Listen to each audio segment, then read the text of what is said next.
Oh. So I just want to call the special open council meeting of Monday, September 26, 2016 to order. Introduction of late items. Thank you, Acting Chair Fuller. This evening we have for late items agenda item 5B, remove Corey Hostetter, Executive Director of the Downtown Business Improvement Association, and change to Mr. John Cooper, President of the Downtown Business Improvement Association. We have for agenda item 8A, 2016-2019 Strategic Plan Priorities Funding, staff recommendation number 1, remove the word direct. That was a clerical error. We have for item 9D, pilot project, Bevan Park pickleball courts, and we are adding delegation Mr. Dave Eaton, President, Nanaimo Pickleball Club, as well as the report. I missed that. We are removing addendum item 9E, Partners in Parks, request for Bourbon Park. We're adding agenda item 9F, Travel Assistance Grant, Nanaimo Lawn Bowling Club, and we're adding correspondence from Mr. Don Sherry, Nanaimo Lawn Bowling Club.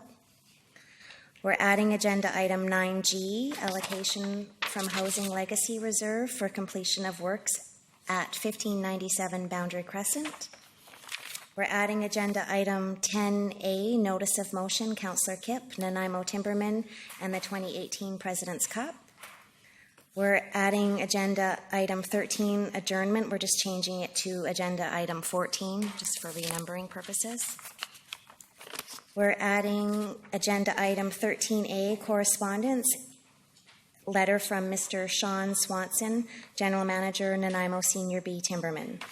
And also, Acting Chair, there is an addition of page 2 of the bylaw, proposal amendments of officers and appointments delegation bylaw 2006 number 7031. We missed page 2 of the bylaw in the original agenda, so you have page 2 in front of you and there's copies available for the audience.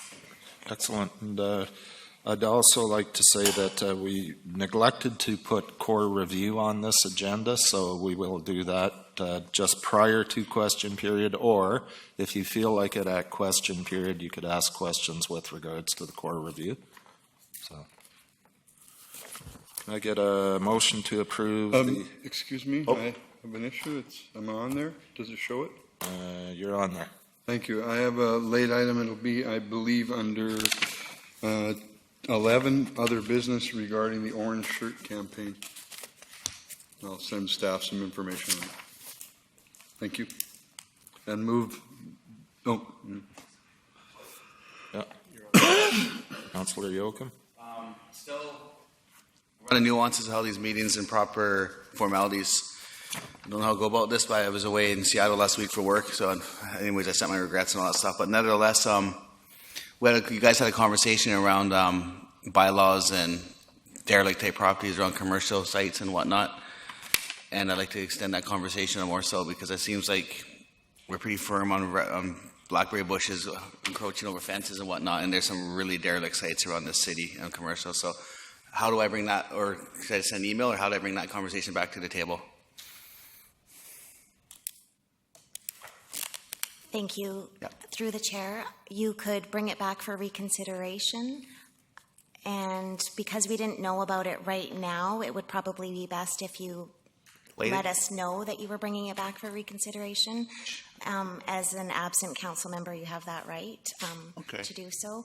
Or you could do under notice of motion or other business a request for some sort of different type report that's related to the same subject and ask staff to come back and report on it. Same subject, whatever's easiest and how the best to go about this there, Ms. Gurry, whatever you suggest, but definitely not absent, I was just away last week. I'm still with it, but we'll, however you want to word it. Thank you. Well, can I get a motion to adopt the agenda as amended? So moved by Councillor Bestwick, seconded by Councillor Kipp. All in favor? Unanimous. Motion for adoption of minutes. We've got the minutes of the special open meeting of council of the City of Nanaimo held in the Doug Rispin Room, 80 Commercial Street, Nanaimo, BC, on Monday, 2016, September 12th at 6 p.m. Can I get a motion to adopt those ones? Councillor Hong, Councillor Kipp. Discussion, all in favor? And can I get a motion to adopt the minutes of the regular meeting of the City of Council of the City of Nanaimo held in the Shaw Auditorium, 80 Commercial Street, Nanaimo, on Monday, 2016, September 12th at 7 p.m. Councillor Hong. Councillor Kitt. All in favor? Approved. Presentations, we'll move on to Mr. Darren Moss, Chair of the Planning, Design, and Development Committee. And he's going to provide us an update on the Terminal Reimagined project and public consultation. Darren?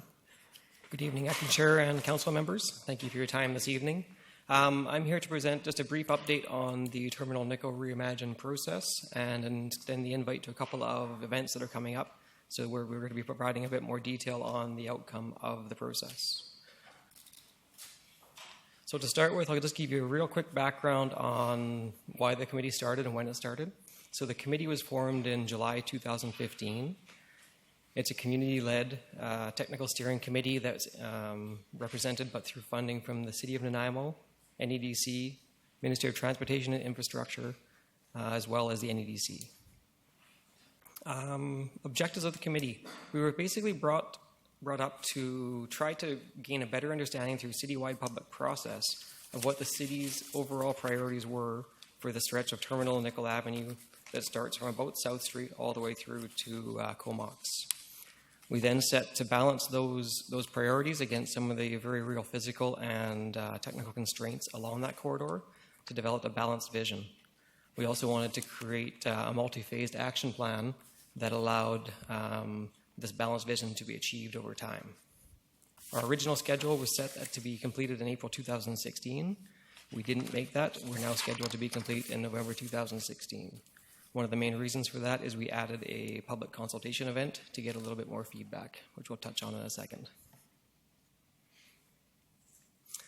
So on the public engagement side, we've had a couple of great events. The first event was set to coincide with the My Street event. That was a community-led event put on by members of the South End Community Association. Many of you guys were able to make that. It was a great event, and our focus was at a very high level there, just to start the conversation and get knowledge of the process underway. We took that information back, refined some of it, and started working with our engineers and designers for the second round of events, which was on November 21st. We opened up the old Acme space and invited the public into there to share sort of the very preliminary concepts and get their feedback. After working with that feedback for a while, it became obvious that we wanted to reach out and try again to get a little broader spectrum of feedback, and decided to do that through a sort of e-town hall format, which was held in this room. It was successful in reaching a few more property owners and getting another great round of feedback. We were able to take that from there, and we've been working on it since to develop a fairly comprehensive, what we believe to be a very achievable program that allows sort of a multi-step and very flexible way of achieving some of the balanced vision we work to develop. We'll be unveiling this draft report to the public in general on Saturday, October 29th. It'll be from 11 a.m. to 3 p.m., and we're going to host that at the Dish Restaurant down on Terminal Avenue. So it'll be a bit of an interesting format. There'll be some of our staff and volunteers there to walk through presentation materials. We'll also be doing a bus tour of the corridor so people can get a sense of the different aspects of the report, and while visualizing the different spots along the corridor. After we've heard their feedback and have a chance to adopt some of that into the report, we'll bring the finalized report back to yourselves for your guys' consideration. Along with all of the public engagement, we were able to meet with key stakeholders as well. So a list of the sort of 6 of the ones that we made a special effort to reach out to with the City of Nanaimo. We've had great representation from staff and their feedback during the process. Sunamuk First Nation, we had a couple of great meetings there as well. Regional District of Nanaimo, the Transit Division, we chatted with them quite a bit. Emergency services, we had a couple of meetings with all aspects of that to make sure we had their feedback on the proposed changes. The Nanaimo Cycling Coalition as well, and Ministry of Transportation and Infrastructure. Some great conversations, and I believe everyone on that list is quite content with the direction that it's currently headed. Based on all of that feedback, we started by developing a couple of key principles for the Terminal Nickel Reimagined Committee, and these are just what we use to balance our goals and wishes against as we go through to make sure we're being true to the voices we heard from the public. First one is our city's gateway. It came through loud and clear that this is the front door to our city. It's the one that everyone sees, and one of the last things people see as they leave Nanaimo. So it was very loud that people wanted to be proud of that corridor. They wanted people to feel like they're walking into a city, and encouraged them to slow down to enjoy that experience, not speeding up to get through. At the same time, we want it to be safe for everyone. We wanted it to be safe for motorists. We wanted it to be safe for pedestrians. We wanted it to be safe for cyclists as they work, not as they work up and down the corridor, but as they use that corridor to access businesses along the corridor. All of our planning documents speak to a vibrant Main Street with a good retail presence. That was reiterated through all of our public process. Everybody would love the idea of a high street or a very active pedestrian feel to the space where they could buy coffee, enjoy their shopping, and engage at a street level. Equally important to everyone on our committee was to keep things moving. It's a critical corridor, not just for the experience it could offer, but also it is a critical traffic moving corridor for our city, from cars through to heavy truck traffic. We've got the port lands and everything else downtown. It's important that it serves that function as well. So after working with the committee and stakeholders, what we've come up with is a little bit different format of a report. It's a toolbox of options and project components that can be implemented depending on the desire of the partners at the time to work towards the balanced vision that we've developed. So there won't be a strong recommendation that you should do A, B, C, and D to get to the end result. There's a list of components and project packages that, if desired, could be implemented to achieve certain visions. We've done it that way just to make sure that we've allowed flexibility to the document, so hopefully that it doesn't head for one direction and then close off another direction at the same time. So when we get to the next round of engagement, we'll be able to walk through those with you in detail. So the upcoming events, these are a big reason why I'm here tonight. I wanted to make sure we extend the invite to all councillors. We have a project partner check-in, so that's going to be on October 13th between noon and 1:30. The details will all be sent out to you by email. And then our last public event will be that event we were talking about for October 29th. It'll be our last chance to share this with the public before we finalize it, and we look forward to a strong turnout so that we can get lots of feedback and make sure we incorporate that into the report. So I want to thank you guys for your time, and again, just make sure everyone who has a chance come out to see us on the 29th. Share your thoughts with us so that we can grab them before we finalize the report and bring it back to you in November. I'm here to answer any questions you may have, but I just wanted to make sure we extend that invite to yourselves. Thank you. Any questions? Councillor Brennan. Thank you. I don't have any questions. I look forward to later in October to see the unveiling of the toolkit. But I wanted to say that I really enjoyed the time that I was able to spend with that committee. It was a really committed committee that knew what they were talking about. So it was really an effective committee in my view, and I really enjoyed the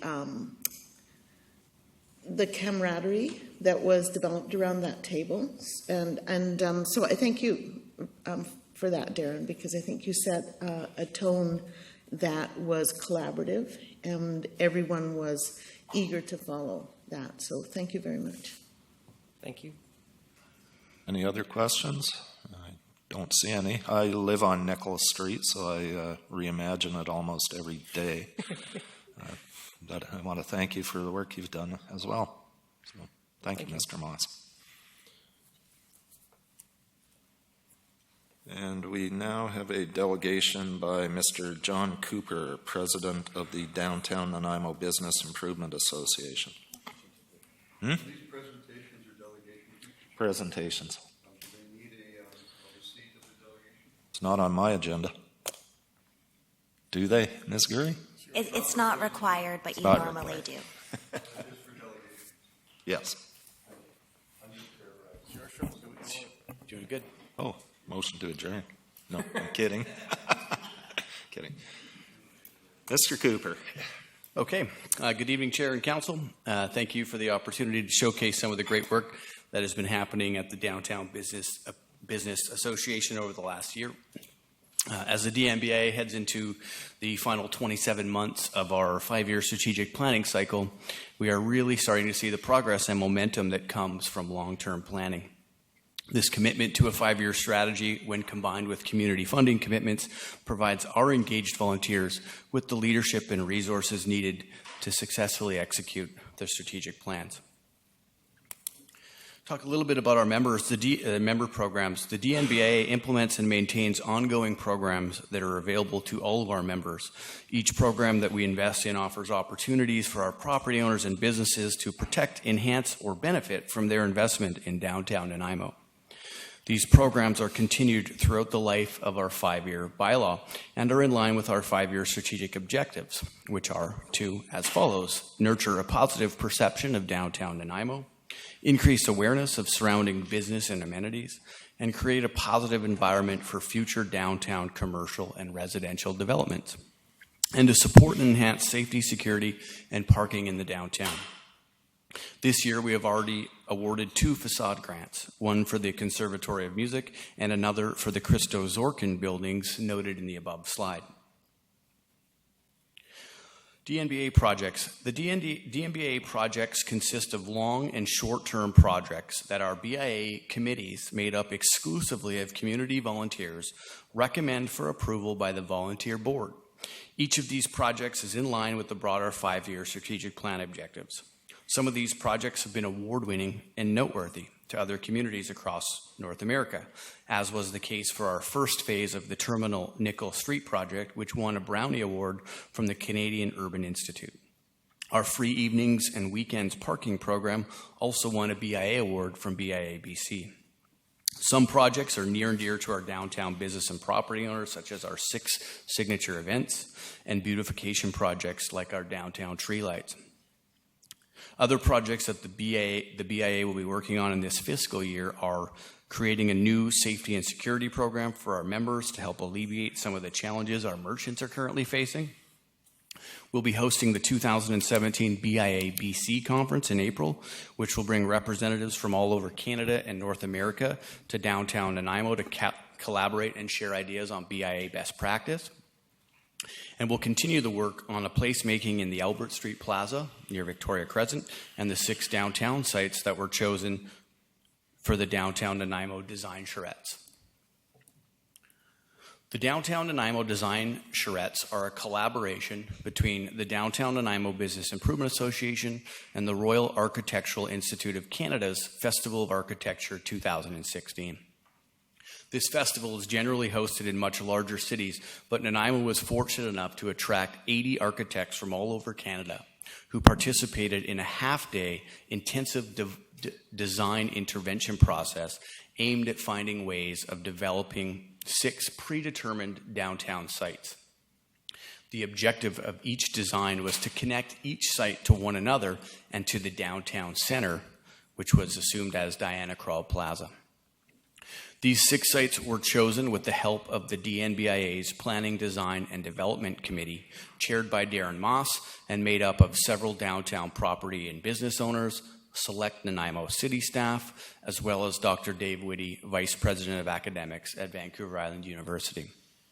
The 6 sites chosen were the A&B Sound site and the parking lot to the north, the waterfront directly across from the Port Theatre, China Steps, Diana Krall Plaza, the hotel site off of Gordon Street, and the alley that connects Chapel Street and Skinner Street alongside the real estate webmasters building there and out front of the old City Station pub. Each charrette was led by 5 design principles, and these 5 principles were: 1, to create and promote dynamic, attractive, and welcoming places and spaces; 2, to facilitate connection and interaction within the downtown and between sites wherever possible. To ensure that the spaces were animated and engaging. To promote a comfortable and memorable downtown experience, and to reflect the unique character of the West Coast. The results from this charrette were exceptional, and the BIA staff emailed out you a 13-minute video that's available on our YouTube channel. And if you haven't had a chance to watch it, I strongly encourage council and anyone that's listening to watch that video. Very difficult to capture these design concepts using just words, and the imagery captured in that 13-minute video is really time well spent. And it's fully available to the public and really presents the ideas well. So the next steps for this design charrette. The DNBIA intends to use the charrette outcomes to help our city make informed downtown redevelopment plans. In the next few weeks, the Planning, Design, and Development Committee and DNBIA staff will be activating the next step, which include publishing a document that outlines the charrette outcomes, hosting a workshop and meetings with Nanaimo architects to review the intelligence collected, to display the charrette drawings for public review and feedback, and to begin discussions with city staff and downtown stakeholders to explore how to advance the sites selected for the charrette. Talking about our projects, we can't do it without also talking about our volunteers. So the success of these programs that we've just discussed can be wholly attributed to the hard work of our staff, community volunteers, and community partners.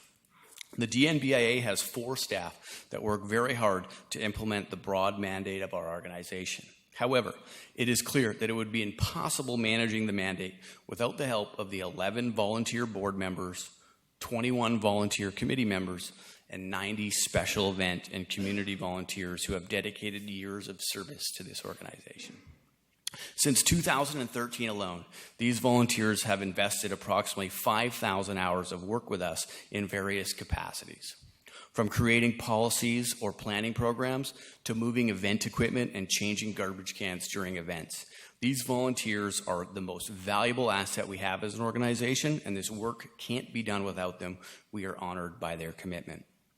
As I mentioned in the introduction, our organization is 60% of the way into our 5-year strategic plan. For those that may not know, our organization is funded by a BIA tax levy that is complemented by an operating grant from the City of Nanaimo. This means that property owners within the BIA boundaries agreed and committed to pay relatively higher taxes than any other properties in the City of Nanaimo until 2018.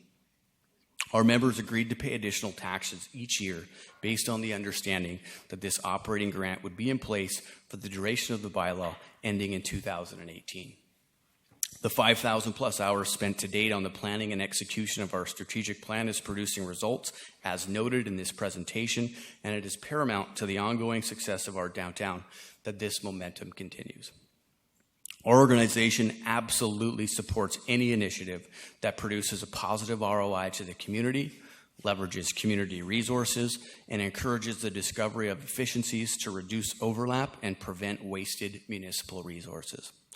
As we finish off the last 24 months of our 5-year community commitment to the BIA bylaw, let us not put these strategic plans to waste.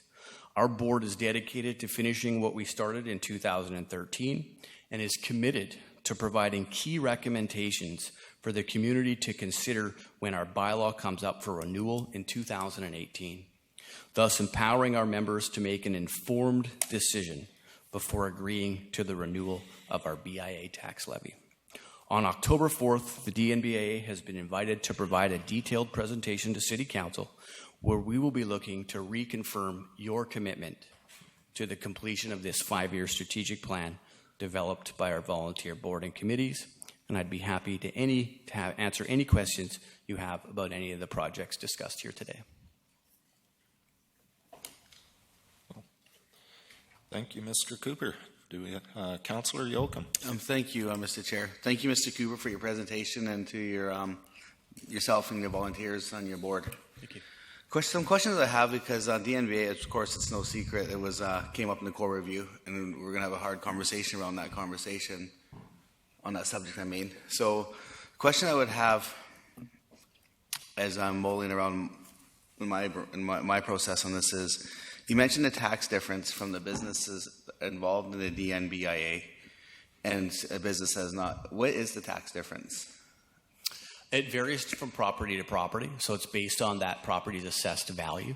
So there's a calculation that's used based on the assessed value to determine what they pay the levy. So the larger parcels that are worth a lot more pay more up to a maximum amount. Smaller properties pay less, so it's related to the assessed value. But wouldn't that be anywhere in the city, that formula? No, so it's in addition to property taxes. So we all pay property taxes, and we know commercial property taxes are extremely high in the city. So they not only do they pay the commercial property tax rate, but they pay an additional levy, a voluntary levy that's applied to everyone in the BIA boundary. At the moment that the bylaw was adopted, everyone within the BIA boundary pays more on their property taxes than any other properties within the city of Nanaimo of the same assessed value. Then that amount of money is matched by the city and forms part of our operating grant. So, for example, just bear with me, please. Thank no you worries. for my own. No, there's a lot of misconceptions out there about our. So, for example, just singling out an awesome place, Gabriel's Cafe. Yep. They pay a levy more than, say, a cafe on Stewart Ave anywhere else in this town. Yeah, so for the DNBIA. The business owners themselves would pay, if they don't own the real estate, they would pay that levy indirectly through their lease agreement. It's the property owner that pays the levy, but we know that that flows down to the lease rate. So yes, to answer your question, a cafe, an owner of a commercial real estate in the downtown BIA boundary pays more property taxes than the same valued commercial residence in anywhere else in the city. So then is it a myth saying then the DNBA operating grant comes from the taxpayers and now actually just comes from the business owners downtown? Is that a fact? It's both, actually. And that's what makes it such a great system, which is why it's the envy of BIAs all over North America. So we charge the property owners pay extra tax, and then that amount gets matched by the city to form our operating grant. And this is, you just stated this is a common formula around North America? It's not. In fact, City of Nanaimo is a leader in BIA legislation, and my understanding, we're one of the only organizations in North America that have this funding policy, and it works incredibly well. That's good for now, Mr. Chair. Thank you. Welcome. Councillor Kipp. Well, thank you, John. And I know you guys are trying and working hard. It's a tough time in the economy. I'm going to add about 6 or 8 hours to your volunteers. 2 men, Kevin Shaw and George Oliver, took it upon themselves one night at 9 o'clock at night and went down to China Steps and cleaned up that mess. They moved over 500 pounds or more of stuff from China Steps. It's been a mess for so long, it was disappointing. I was disappointed that it didn't get cleaned up sooner, but I'd like to say that Kevin Shaw and George and then Craig Palin from Imprint the next morning helped load it up into a trailer and get it delivered out of there. So Beautiful. It's always nice to know people. They said tired of it being a mess and they went in and cleaned it. So they deserve some accolades. That's great. We never get tired of hearing those stories. Thanks. Councillor Brennan. I did watch the video today, and I was impressed. I was impressed that we had those 80 architects come to Nanaimo, have a conference, and then spend that time in those charrettes. And the stuff they came up with was really interesting. It was visionary, I think, but it was practical. It could be done. Absolutely. And sometimes that's a problem with charrettes. Well, you get kind of carried away, and but I really liked the ideas that came out. And just with regard to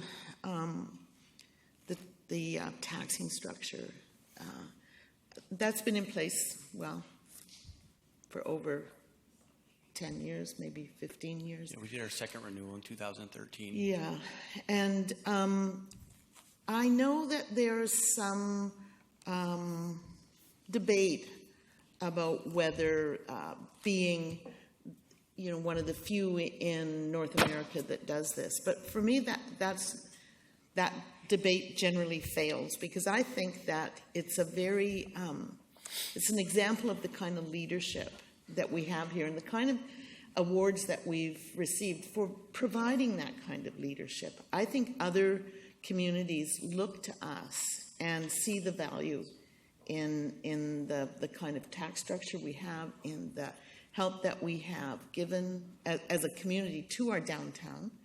And I think the proof's in the pudding. It's a beautiful downtown, and I'm sure that at the charrette that those architects were able to confirm that our streets are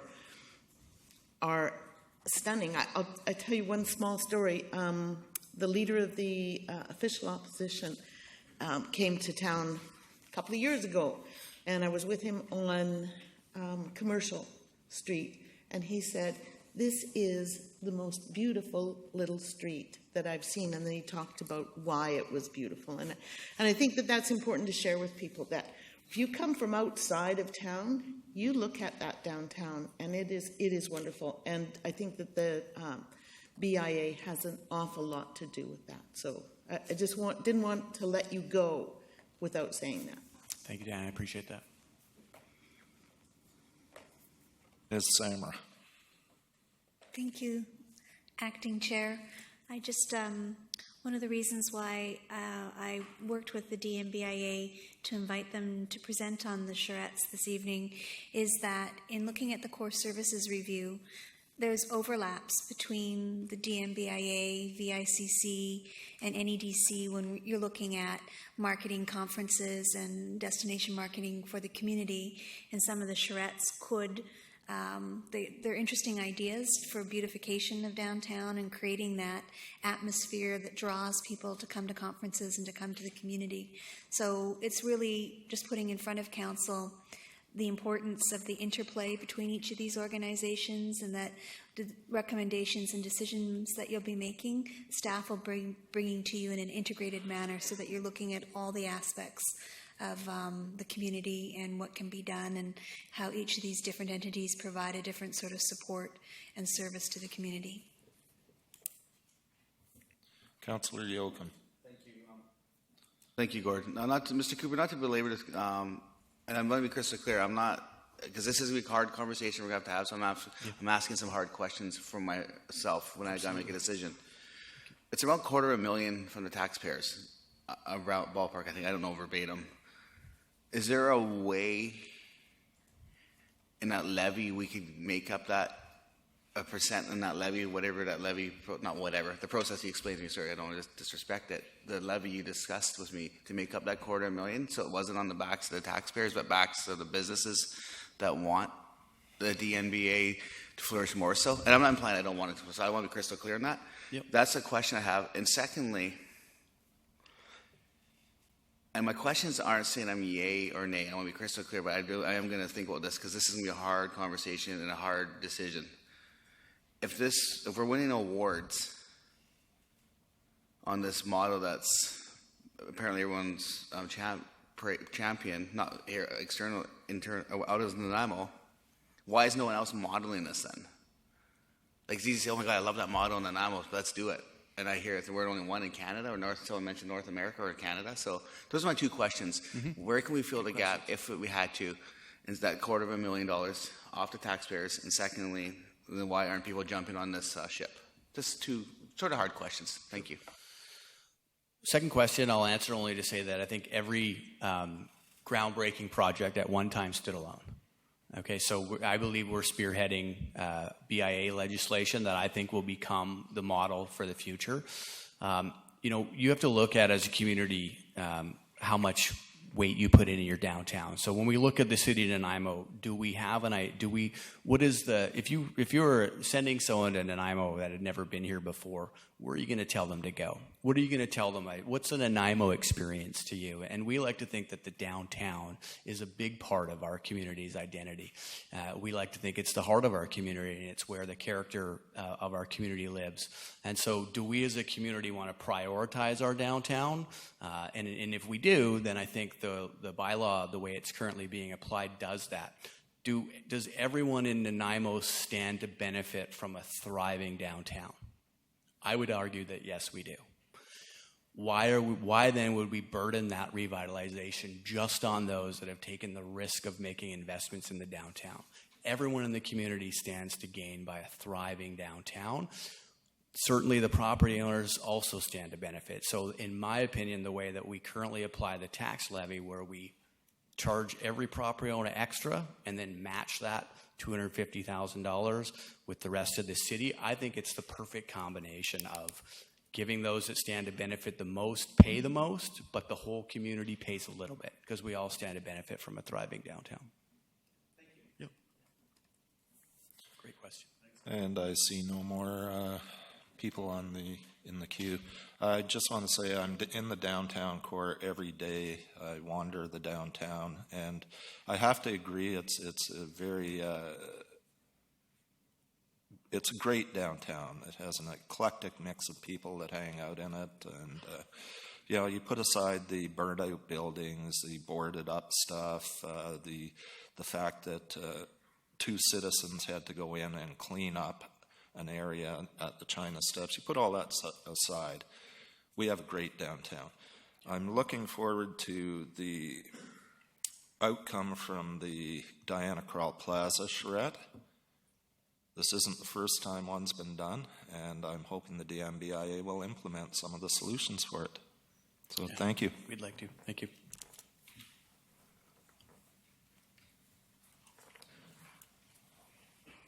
And now, Mayor's report.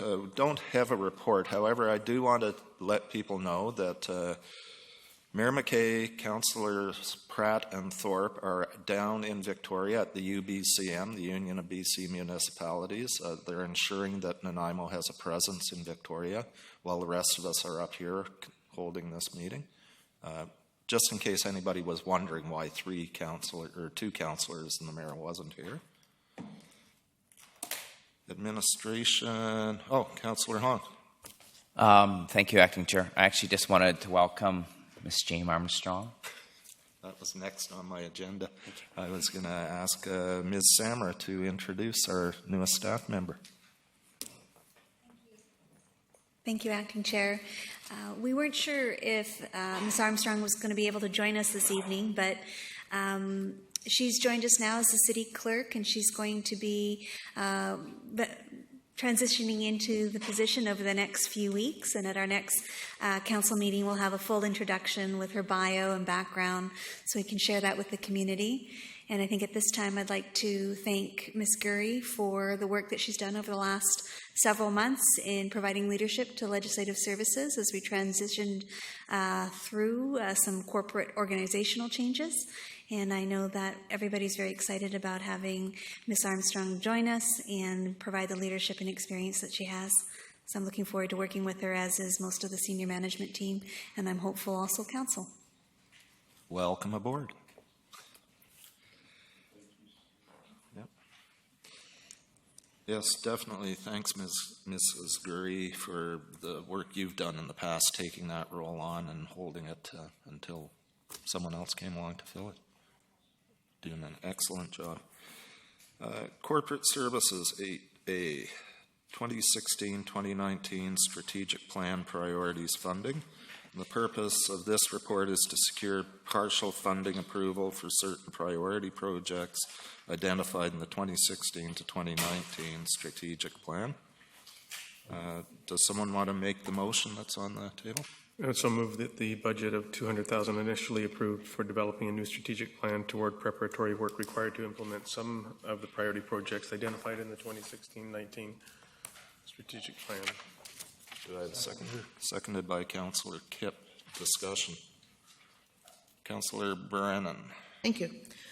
Thank you. I guess Ms. Samra or Mr. Mima, I'm not really sure, through you, Acting Chair. Can you give me some idea of, I guess, how the $200,000 will be, I guess, broken up into the 5, what do we call them, priority projects, and or how the $200,000 is proposed to be spent? There's not too much detail here, and I'd like some.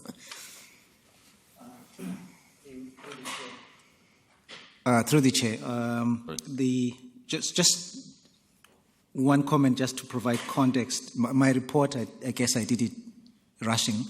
The to answer your question, really what we are asking for is to allocate up to $200,000, not all of the $200,000, towards preparatory work on some of the priorities that are identified. At this point, as you would appreciate, once Council decided they had these initiatives and priorities for us to work on, there is no way for us to determine how much would be allocated to the end of those projects because we haven't determined how much work has to be done on each one of them. So as we proceed and work on each project, that will determine how much of that funding will be allocated. Hope that satisfies your question. Did you have a follow-up, Councillor Brown? No, perhaps at some point we could talk about that because I am a little hazy on just description of what kind of prep work needs to be done, that kind of thing. But I don't think this is really the place to have that kind of in-depth conversation. Okay, off. Councillor Hong. Thank you. Through you to staff. We picked 5 priorities, but we also did 2 initiatives. So this report doesn't mention this $200,000 potentially going to work on the 2 initiatives as well. Is that going to be included? So we're talking about 5 priorities and 2 initiatives. So I just wanted to be clear that we can put money to the initiatives as well. Sure. Sure. Thank you. Through the chair, like I said, I think I rushed through this report. Priority projects includes the initiatives, so it's all of what Council identified as priorities for us. Thank you. Councillor Bestwick. Thank you, Mr. Chair. If memory serves me correctly, we identified and established a $250,000 strategic plan budget for such purposes and reasons to do the necessary research, collect the necessary data, analytics, feasibility work, the groundwork, the behind-the-scenes stuff, the heavy lifting to get us to a place where we can make some decisions as it relates to any one of the 1 to 7 or 5 projects that we've identified. Staff would not be in any position probably to provide us with recommendations moving forward from the items that we identified in the strategic plan process without going to external agencies to have some feasibility work done, to have some consulting work done, to have some identification work done that is so critical to bring the amount of information necessary to make such significant and important decisions on the priorities that we established. So for me, we've already done this. For me, we've already approved the strategic monies for these initiatives. And now here, and I'm okay with the fact that it's back in front of us again, and maybe that's one of the reasons why there's less information and more, and because what we're about to do now is to embark on creating more information that we need based on our selection and determination of what our priorities were. And that's what I'm taking from this request, and I'm quite happy once again to approve $200,000 in so providing us the information that we need.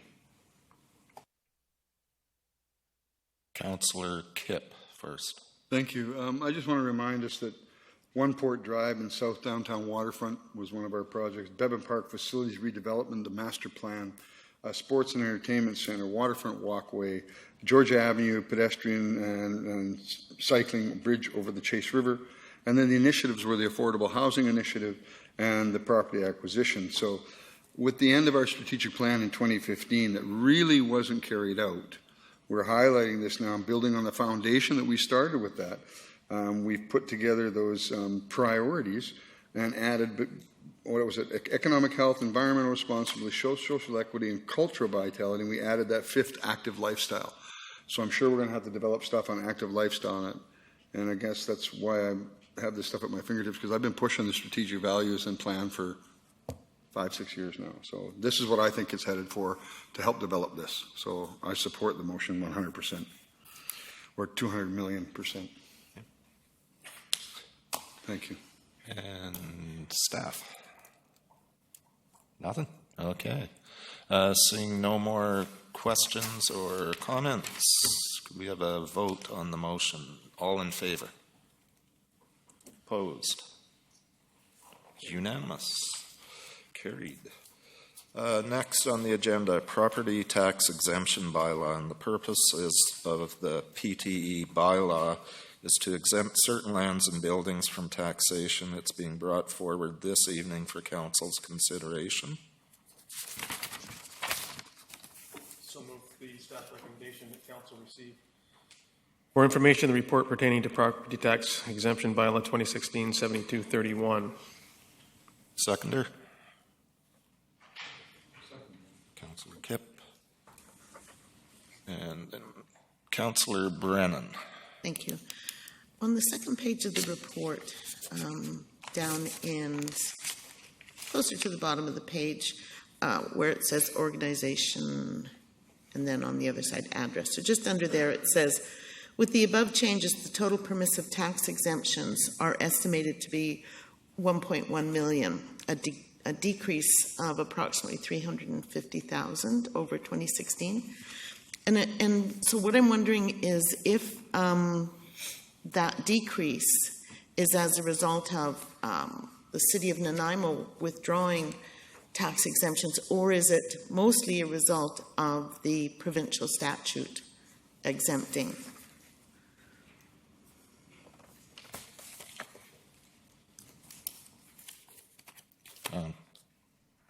Staff, where am I?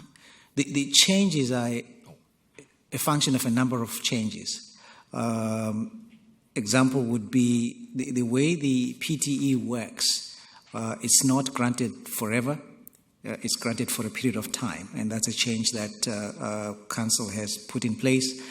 And it's also based on application, so people who have to apply. And so some organizations who, either by change of state, may have fallen out. Others who may have qualified last time no longer qualify because they've changed their status. So it's a number of changes that impact that number. So if I could follow up. Yes. Okay. So there's been new organizations added to the bylaw. I think there's 4. And there's 3 that were previously exempt but no longer require a tax exemption.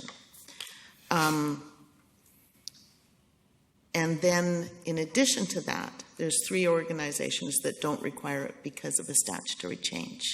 So I'm just wondering, when you add up the different columns, I'm just wondering if the statutory change that the province gave amounts to close to the 350, or is this a minor amount, or is it a major amount? I'm just wondering what the province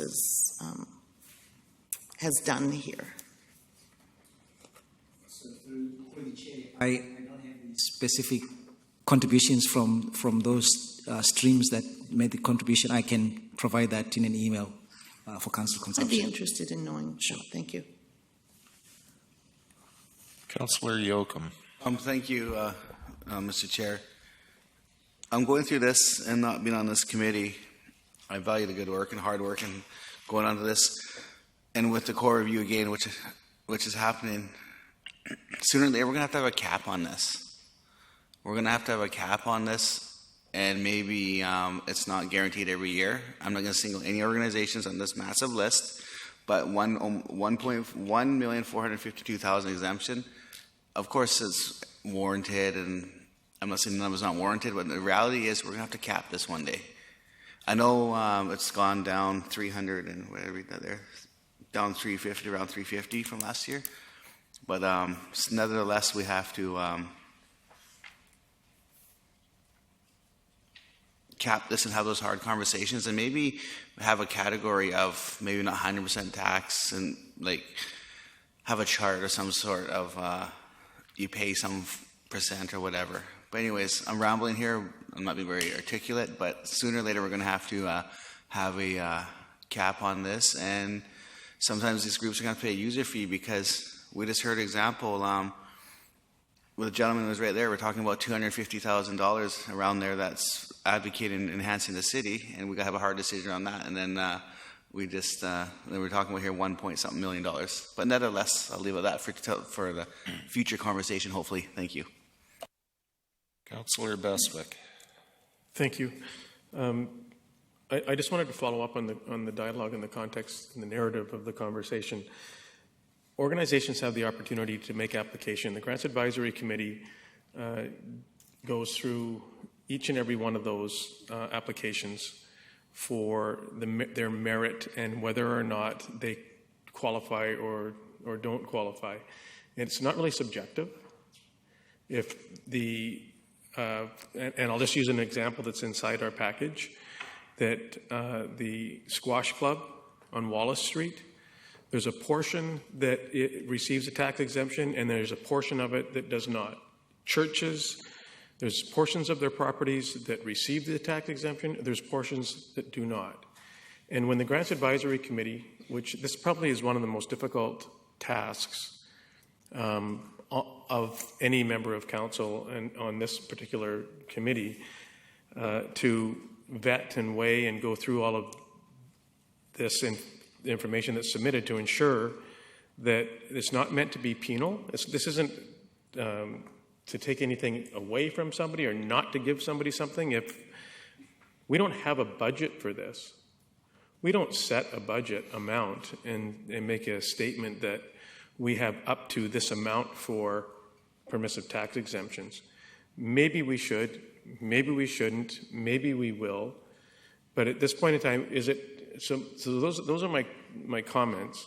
And I think that we've been extremely generous. I think our city is extremely generous. I think we're extremely fair.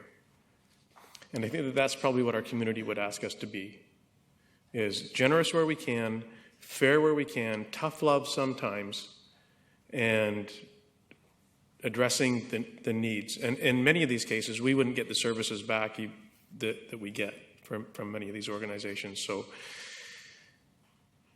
our new Grants Advisory Committee, there is a new one. May I ask that question for 2016 or 17? And will that basically be our finance committee that is struck and is the entire council? Or is that, could you please help me clarify that? No, the Finance and Audit Committee is a new committee. That's all of council. They're going to be considering the policy recommendations that are coming from the Core Services Review, which includes looking at PTEs. The Grants Advisory Committee remained intact, as it did prior to the changes to the select committees, and the members that were appointed to that committee remained in place. And they did this using the system they used in 2015 and now 2016. Thank you. And so for 2017, we'll be reviewing how we deliver the Grants Advisory awards, if you will, for lack of a better. Thank you. Councillor Hahn. Thank you. I tend to agree with Councillor Yoakum and Councillor Bestwick. Sooner or later, I think we're going to have to look at this. I know that our city is growing. We need to be responsible for the taxpayers with how we're giving money away. I think all these organizations deserve money, but there's only so much that we can afford. So a question I have to staff is, the reduction of the $350,000 more or less is a big lump from the Port Authority or Port Theatre Society and the Nanaimo Museum, because I'm looking at this on page 18, and the Port Theatre is $274,000. That's just one property. So we took that off because BC Assessment has assessed it, right, as an exempt building. So we actually really didn't go down, did we? So we actually didn't improve. So we didn't give less taxes or more exemptions or less exemptions. If you added all these back, what would the number be compared to the 1.45 million? I think I sense that council has interest in the subject, and we're going to have the whole of 2017 to drill into this. But just to answer the few questions that are on the table, when you look at property tax exemptions, you can look at them from two angles. The first one, you would say, this could be taxes that we could be levying, right? That's one way of looking at it. The second way of looking at them is these are organizations that are providing services that are beneficial to the city, and therefore we are paying for these services in this way. So that's another way of looking at them. The changes that were made for the Port Theatre and other associations really was a clarification of the relationship that those organizations have with the city. So for the Port Theatre, as an example, the building is owned by the city.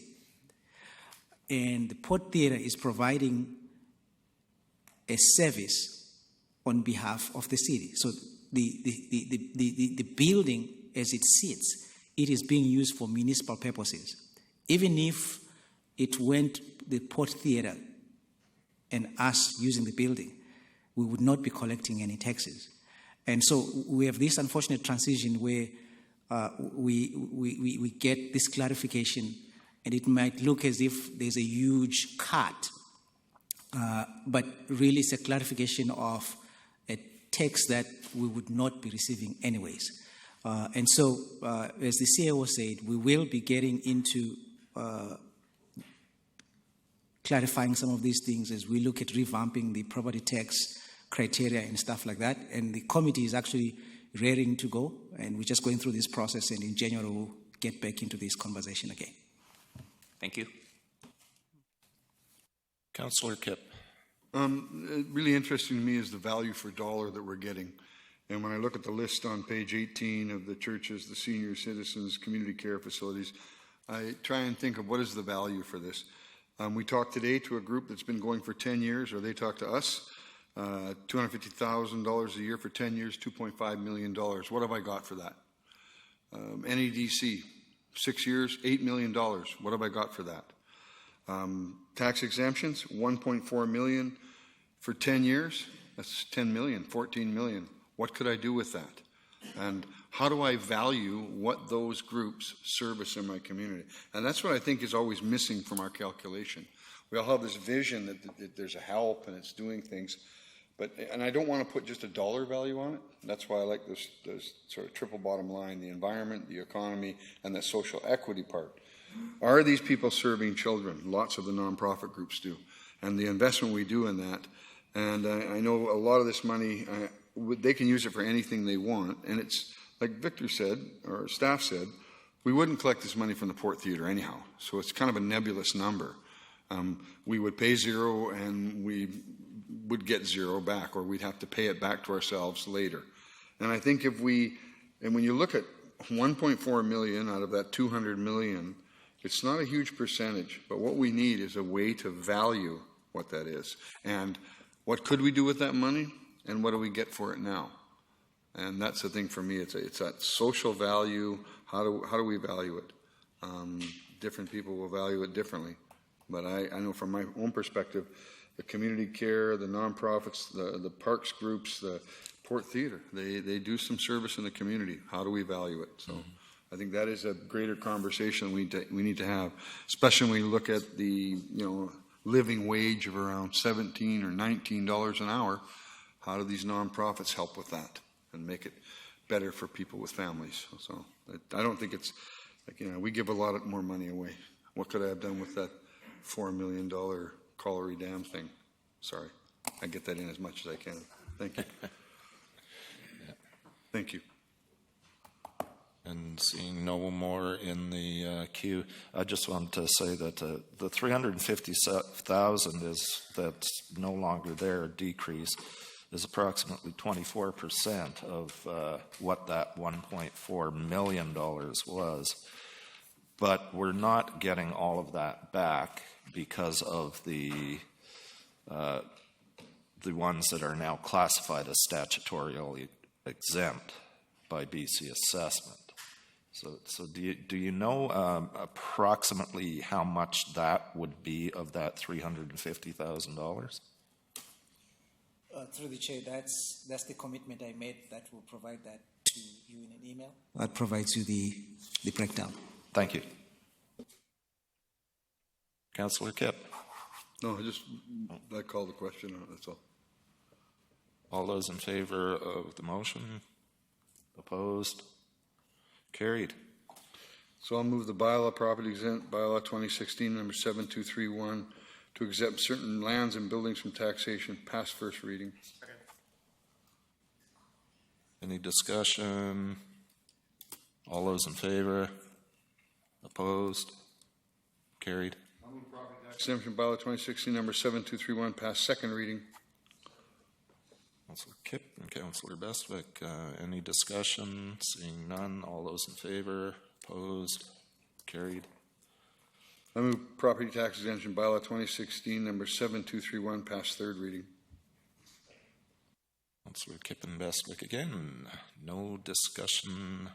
All those in favor? Opposed? Carried. Unanimous. Moving on to, we are 9C, or no. Yeah, sorry. No, 8C, sorry. Proposed amendments to the Officers Appointment and Delegation Bylaw 2006, number 7031. The purpose is to obtain Council's approval of proposed amendments to the Officers Appointment Delegation Bylaw 2006, number 7031. Move staff's recommendation. Councillor Bestwick, Councillor Hong. Any discussion? Seeing none, all those in favor? Opposed? Carried unanimously. I'll move the bylaw that Officers Appointment and Delegation Amendment Bylaw 2016, number 7031.05, to update the list of city officers past first reading. Seconder, Councillor Yoakum. All those in, are you on for discussion? No. Okay. All those in favor? Opposed? Carried unanimously. So move that the Officers Appointment and Delegation Amendment Bylaw 2016, number 7031.05, pass second reading. And Councillor Yoakum seconds. All those in favor? Opposed? Carried unanimously. And I would so move that Officers Appointment and Delegation Amendment Bylaw 2016, number 7031.05, pass third reading. And Councillor Yoakum seconding. All those in favor? Opposed? Carried unanimously. Moving on to 9, Community Services. 9A, pedestrian crosswalk warning flashers at the new school crosswalk on Extension Road at Cranberry Avenue. ICBC Road Improvement Program. And the purpose is to obtain Council's approval to amend the 2016 financial plan and install pedestrian warning flashers at a school crosswalk on Extension Road at Cranberry Avenue with project funding from ICBC's Road Improvement Program. Motion moved by Councillor Yoakum and seconded by Councillor Kipp. Discussion. Councillor Bestwick. Thank you. Question to staff, please, as it relates to the recommendation, and it's to direct staff to amend the 2016 financial plan. And I understand that ICBC is 100% compliant to pay for this. I just question what are we amending in our financial plan? Good question.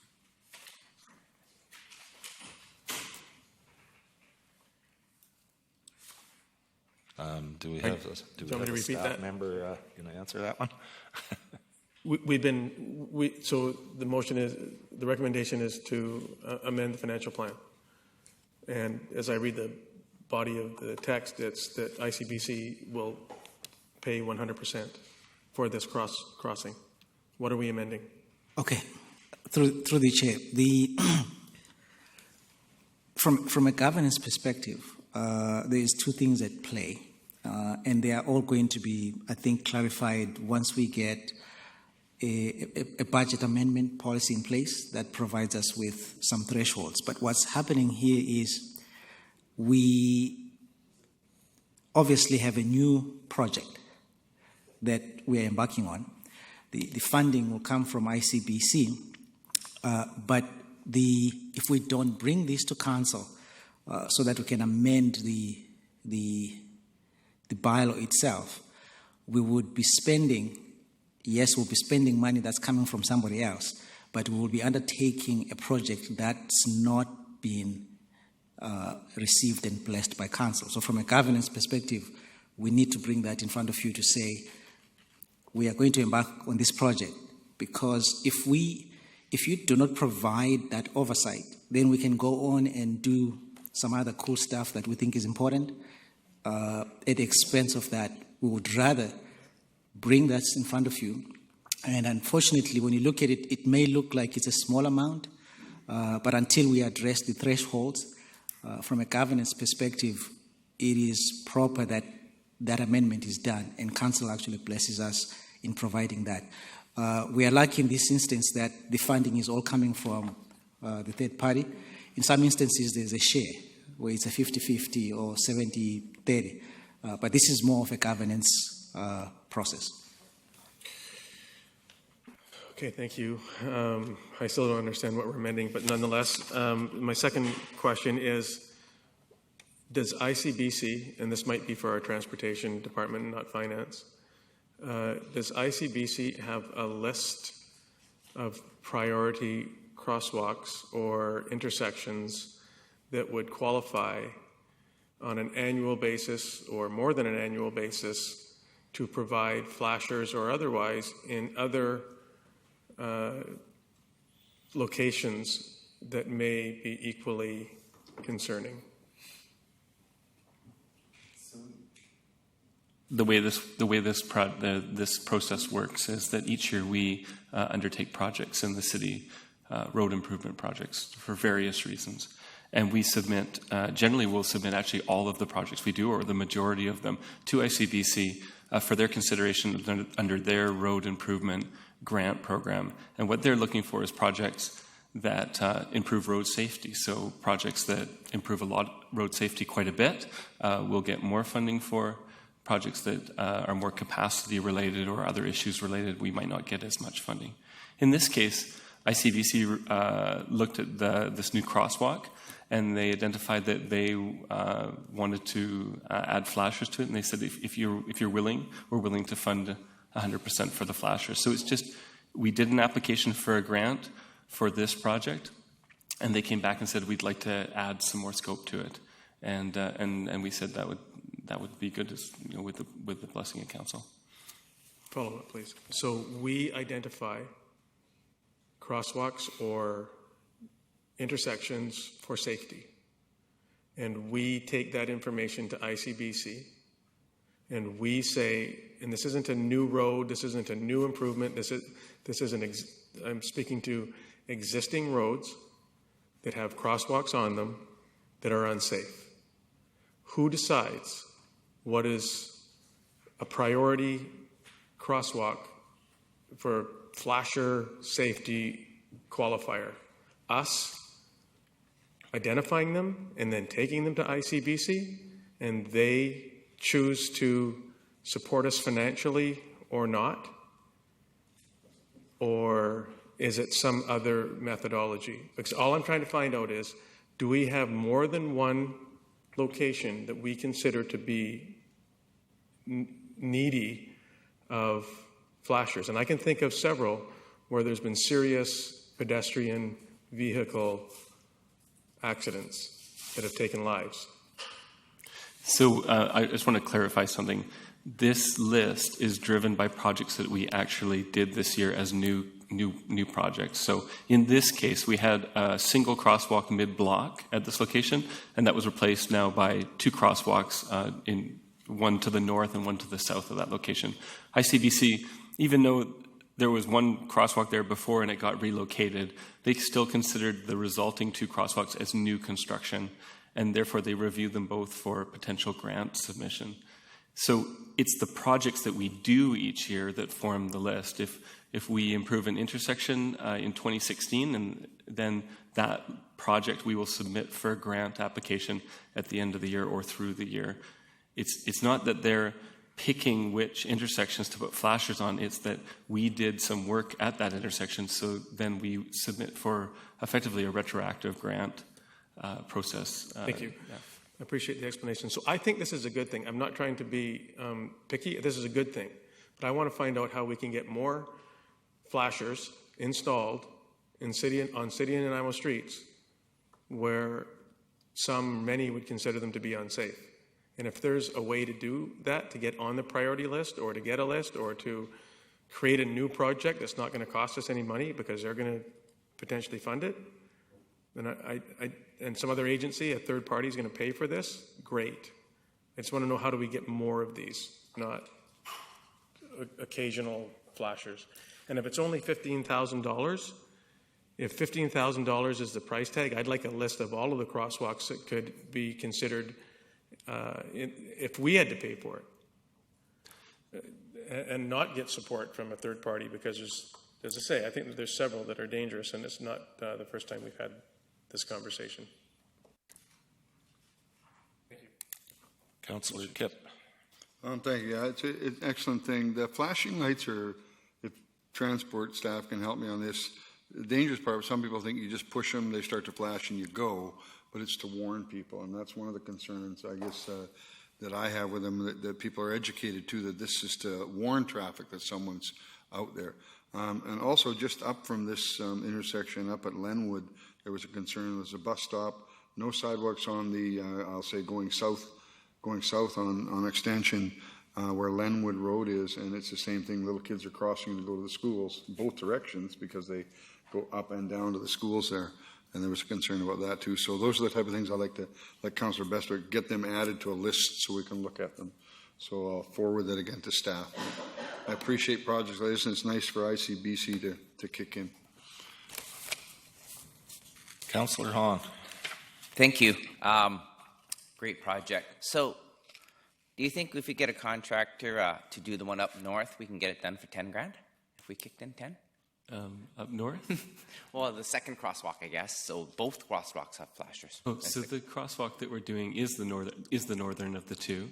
The other one is at Cowling. It's a new road that was constructed maybe in the last year or so, and ICPC also looked at that site, and they may actually give us some funding for that improvement as well. But they didn't recommend flashers for that location. So. Well, I'm just thinking if we're doing one, why not do the one right next to it? It just seems to make sense. If we can get a deal, because ICBC is paying for one, maybe we can get the next one for cheaper. Just a thought. Flashers, like Councillor Bestwick said, are good. We'd like to see them everywhere if we could. Thank you. Seeing no more discussion, we didn't read the motion. Should we read the motion, or can we just... It would be good to read the motion. Okay, so Councillor Yoakum moved that we direct staff to amend the 2016 financial plan and install pedestrian warning flashers at a school crosswalk on Extension Road at Cranberry Avenue with project funding from ICBC's Road Improvement Program. The motion was seconded by Councillor Kipp. All in favor? Opposed? Seeing none opposed, moved unanimous. 9B, review of existing conditions for 801, 1150, 1151 Nanaimo Lakes Road properties, Reservoir Number 1, and adjacent land update. The purpose is to update Council on the planning process and preliminary finding to explore opportunities for park and recreational use of the city properties located at those locations.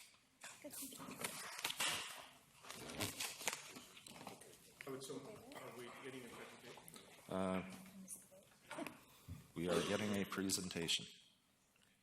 Mr. Harding, there you go. Thank you, Acting Chair.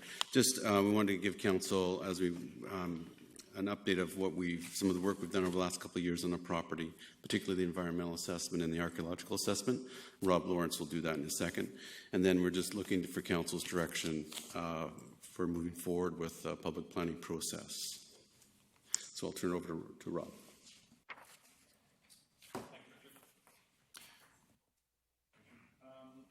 It's a real brief overview of some pertinent points that are laid out in the report you have. And to begin with, just an overview of the study area. It is a 240-acre property, 97 hectares, made up of 3 properties, 801 Nanaimo Lakes Road with 3 parcels, 1150 Nanaimo Lakes Road with 2 parcels, and 1151 Nanaimo Lakes Road with, again, 3 parcels. Zoning is primarily rural resource, except for 1151 Nanaimo Lakes Road, but there is a community service area zone, primarily where the buildings for the fish hatchery and the current parks operations building is next to the reservoir. This is just another slide with a ortho photo on the right-hand side. I don't think I have a laser, or do I?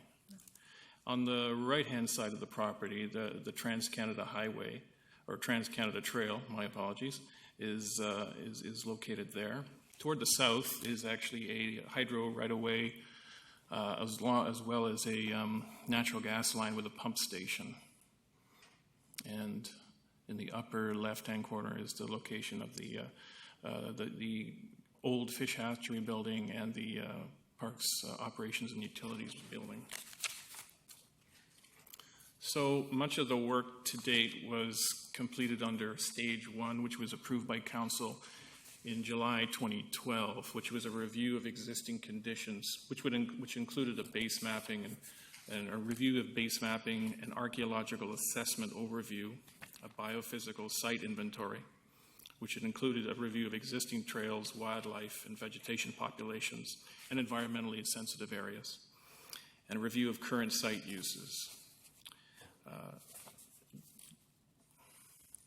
The next stage coming up would involve a public stakeholder input process, as well as an assessment of the priorities and the information collected to date. The archaeological overview was done through Madrone Environmental back in March 2014. And the methodology or the purpose of the report was to confirm or refute the presence of archaeological sites or archaeological potential within the study area, assess the age, significance, density, and distribution of any archaeological sites found there, and determine the most appropriate survey methods or techniques to be used in an archaeological impact assessment if that was necessary. This is just an overview map of some of the locations that the team took on the property. And overall, there was a number of sites of potential archaeological significance, particularly around the rock ridges that are primarily found through the central part of the parcel. They kind of travel in a north-south direction. And one on the other side of Reservoir Number 1. And there was a number of potential archaeological sites found throughout those ridges. In addition, culturally modified trees were identified on the Chase River area. There was a identified bathing pool also found along the Chase River. And evidence of more recent history, particularly coal mine exploration and an old rail bed that was used to a mine site where there was some exploration done. A biophysical assessment was also done as part of the project through Aquaparian Environmental.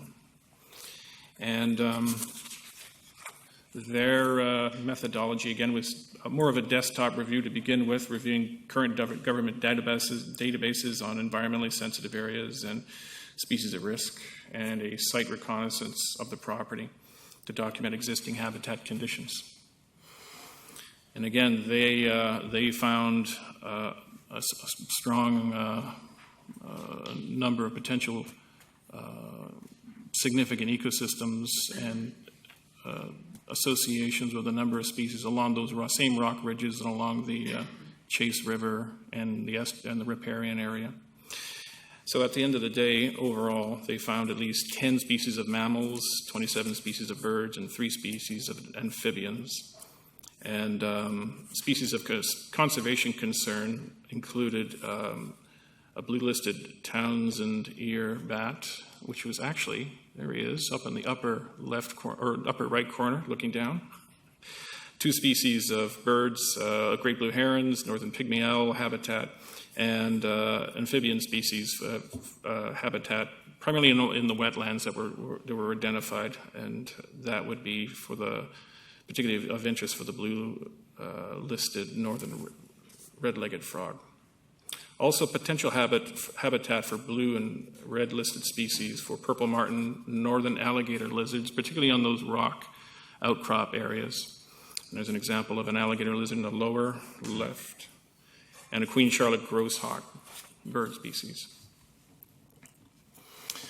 And these are just some photos, again, of the Chase River and the riparian area, just to kind of give you a sense of the landscape there. I touched on it briefly earlier, but again, existing infrastructure on the site covered everything from the natural gas right-of-way and hydro right-of-way, actually, Trans-Canada Trail, former fish hatchery site, and including the park's operations and utilities building, the SPCA animal shelter, and the former reservoir. Not the SPCA. Yes. Oh, sorry, is it bylaw? Just the animal shelter, yeah. My apologies. So, just as a culmination, there was a lot of crossover from the studies of the Rock Ridge areas, the Chase River and riparian area, and a cluster of some of the coal mining historic sites on the very southern end of the property, on the south end of the hydro right-of-way, that came up in the studies. Again, a significant number of animal species and potentially significant habitat for northern alligator lizard, and identified habitat for at least two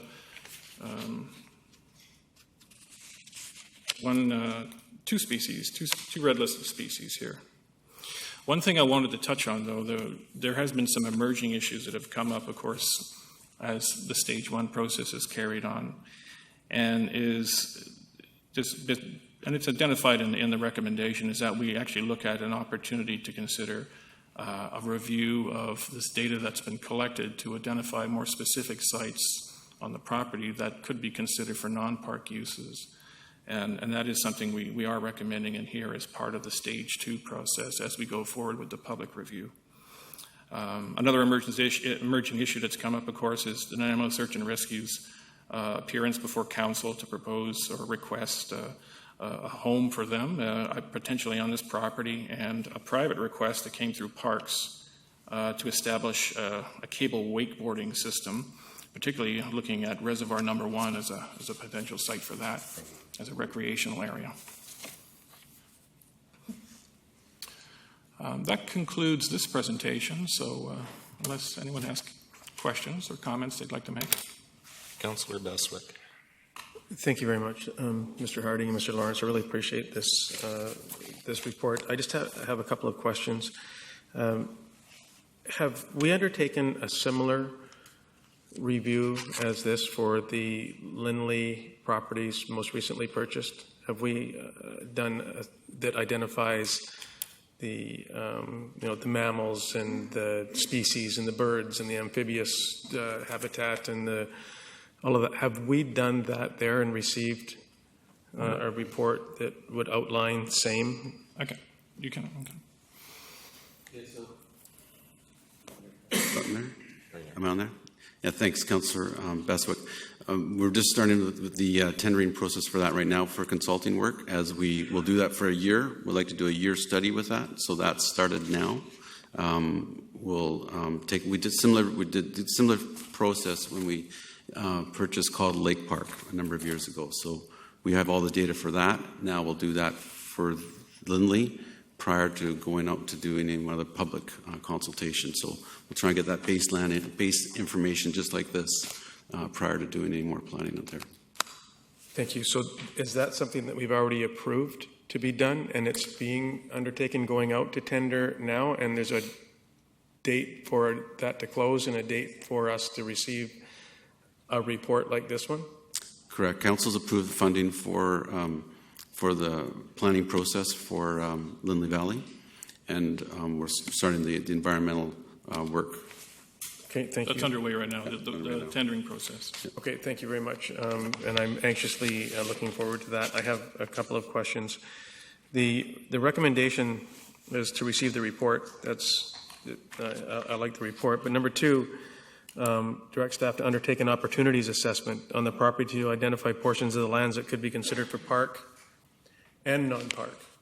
And is it fair for me to assume that that's the budget implication number on page 75 of $12,000? That's the budget implication for the public process, actually, for stage 2, the $12,000.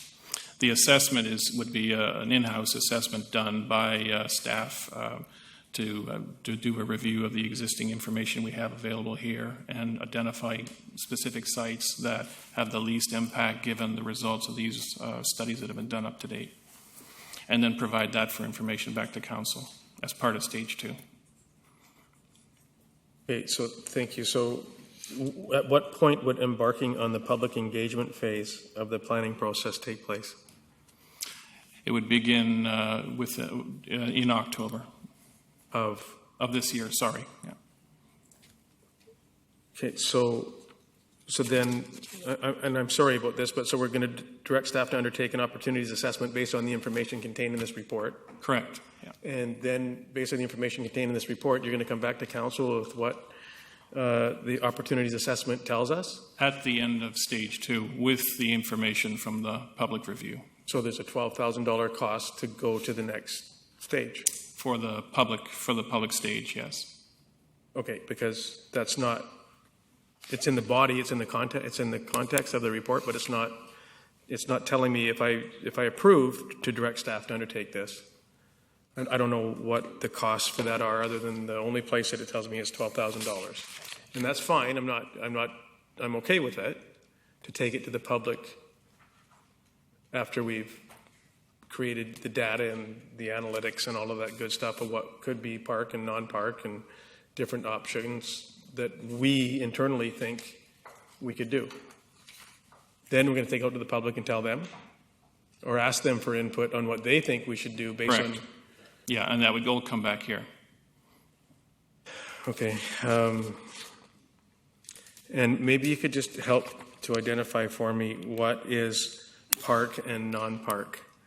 When we talk in park and non-park, what does park and non-park mean? I guess it's an analysis to decide what are some areas that would have the least impact given the studies that we've seen, archaeological and biological, and potentially identify some properties that we could consider for other uses other than park. Okay, thank you. And finally, you did mention the search and rescue that came with a significant contribution from a private member of our community.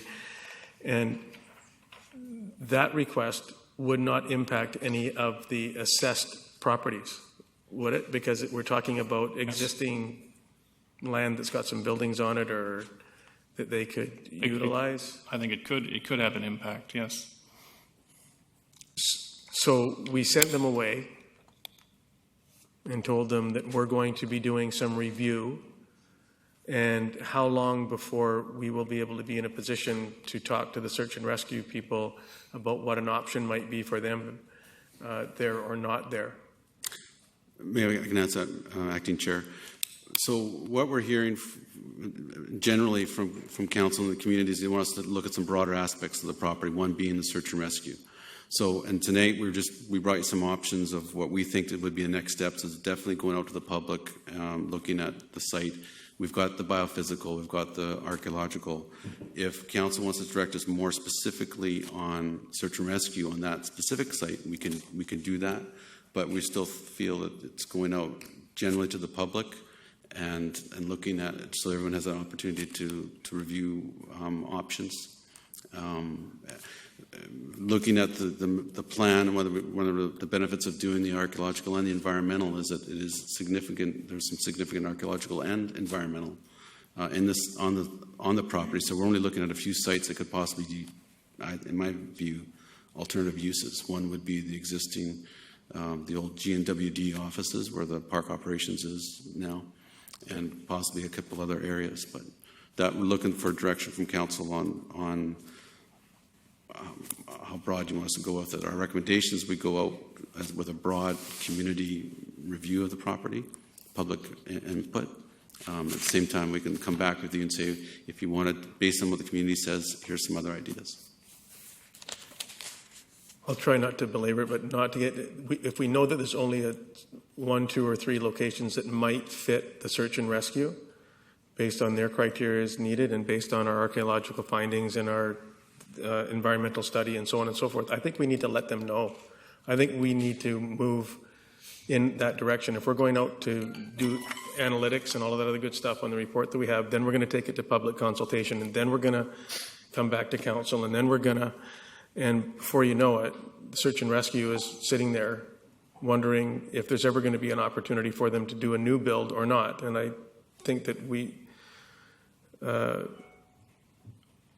do a lot of consulting, and at some point in time we have to make some decisions and walk the walk and keep talking about all these things and the potential and all of the other stuff.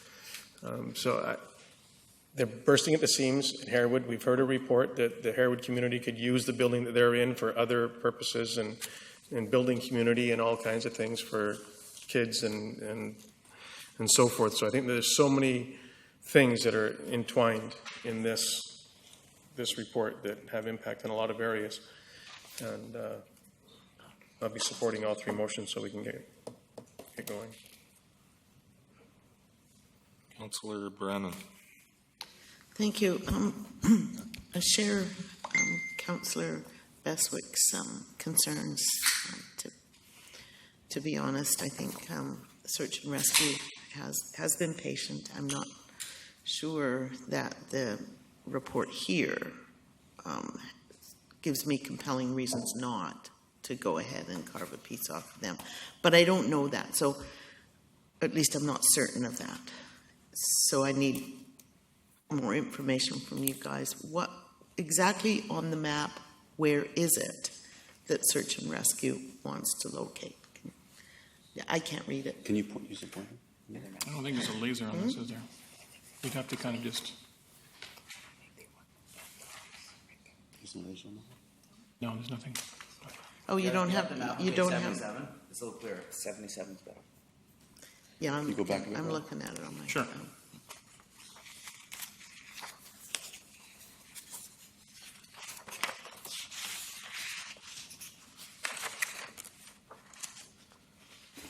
Hang on. Go back to that one then, steadier. Yeah, all right. Next one. Oops. Right. That one? Kind of across the street almost from the subdivisions? Is that where you're pointing at? So the area, there's 2 locations that search and rescue were interested in. One is the compound area where the old Greater Nanaimo Water District offices were. So it's in that property. Mm-hmm. The other one was just south of there, just past the reservoir in a little cleared area. Okay. And did they have a preference of those 2? Initially, they liked the area outside the compound. Now, my understanding is they like the area inside the compound. Okay. The area inside the compound, from the information that we've derived from the report that you presented tonight, is there, what reasons are there on that piece of property that we've identified that would make it unsuitable for non-park uses? Have we identified anything on there? No. No. So what we're wanting to do is to consult the community on it, because we're not going to be bringing more scientific evidence about why this is an inappropriate place. But we're going to ask the community what they think. Yeah. Okay. Exactly. Well, I'm with Councillor Beswick, sort of understanding it that way. I think that search and rescue has been given a great opportunity, and there's no scientific reason or cultural reason, I'm assuming. There's no culturally, we don't know that? We don't know that because we haven't consulted with the community or SFN. Okay, so the motion that we passed in August, was it? Said subject to Snuneymuxw First Nations approval. So that motion, I think, entertains us going to the Snuneymuxw and talking to them about that piece. So, you know, I'm really leaning towards saying that we need to move on the search and rescue request, and we should go out and consult the community, but on that property that's not specific to the SART request. Except, of course, for the Snuneymuxw approval that the motion in August indicated. Thank you, Acting Chair. Staff's recommendation is not to give priority to search and rescue above all other citizens in Nanaimo, and Council has commitments, I'm advised, to consult with the community about any use of any part of these Colliery Dam or the GNWD parcels. So we have that on the books. Staff is telling Council we're ready to go out next week and convene public consultations on all of these different parcels. I know that Dale Lindsay's group has already taken a look at some potential non-park uses. We could put those over top of the map and we can have something to consult with the public, and we can go out and get that feedback. Staff strongly recommend that the city engage in consultation throughout the community and with SFN. We've made commitments to them at other tables that there be consultations on these properties. The archaeological results strongly suggest that failing to consult and carving out a parcel of property for search and rescue is probably not the best approach to collaborative stakeholder engagement and discussions between the city and our other stakeholders. We appreciate the desire for search and rescue to utilize funding that's been provided to them, but they haven't said there's a drop-dead date that this has to occur. They simply wish to move environments. Parks and Rec has advised me that there isn't any imminent need that they must leave that building because they'll fail to be able to provide search and rescue services. It's driven by some other factors. So bearing in mind all those competing interests, staff strongly recommend that we proceed as recommended in this report to engage immediately without delay, stakeholder engagement and community consultations on potential uses. So just if I could follow up then with a question. You're suggesting that the consultation will begin next week? I'm suggesting that staff could marshal our resources to start consulting on an expedited basis. Okay. We need approval of the funding to be able to move forward on that. And when would we expect that consultation to be finished and a report back to us? I would see in the new year. Thank you. Yeah, well, I appreciate staff's opinion on this. However, the motion that we passed last month was subject to Snuneymuxw approval, and I'd like to move on it for search and rescue. My opinion only.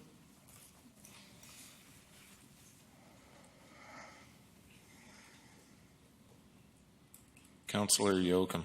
Thank you, Mr. Chair.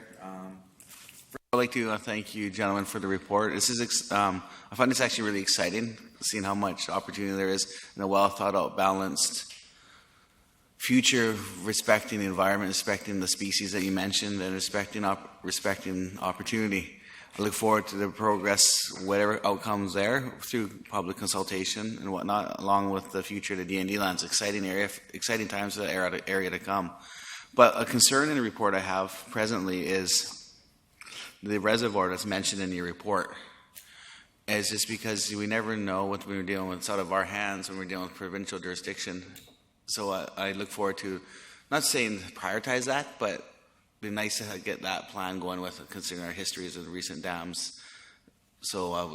what approach you guys suggest with the reservoir. So it's just a concern because of the provincial government, and we never know what they're going to do at times. Thank you. Thank you, Mr. Chair. Councillor Kipp. Well, yeah, of course. The search and rescue thing's an important one. They've identified the property, and I think it's stirred on this report more and helped push it. So I appreciate that. Again, my concern, page 74, is the dam issue, reservoir number 1, about decommissioning, potential realigning the Chase River, changing the water, using it for public access.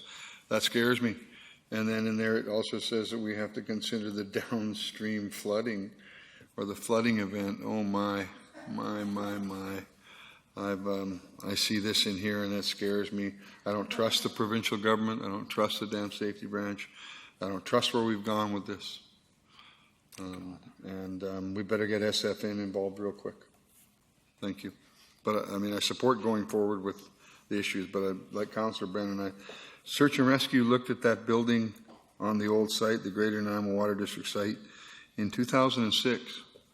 We almost moved them in there, and then poof, it got swept out from under them, and they didn't move there. They moved into Harewood Fire Hall, which has worked out, and it's nice. RDN pays the city $2,000 a month to rent that building to search and rescue. We don't value some of these people. They save about 100 people a year, people from Nanaimo, and we haven't really valued that type of volunteer service. They don't get a tax break either.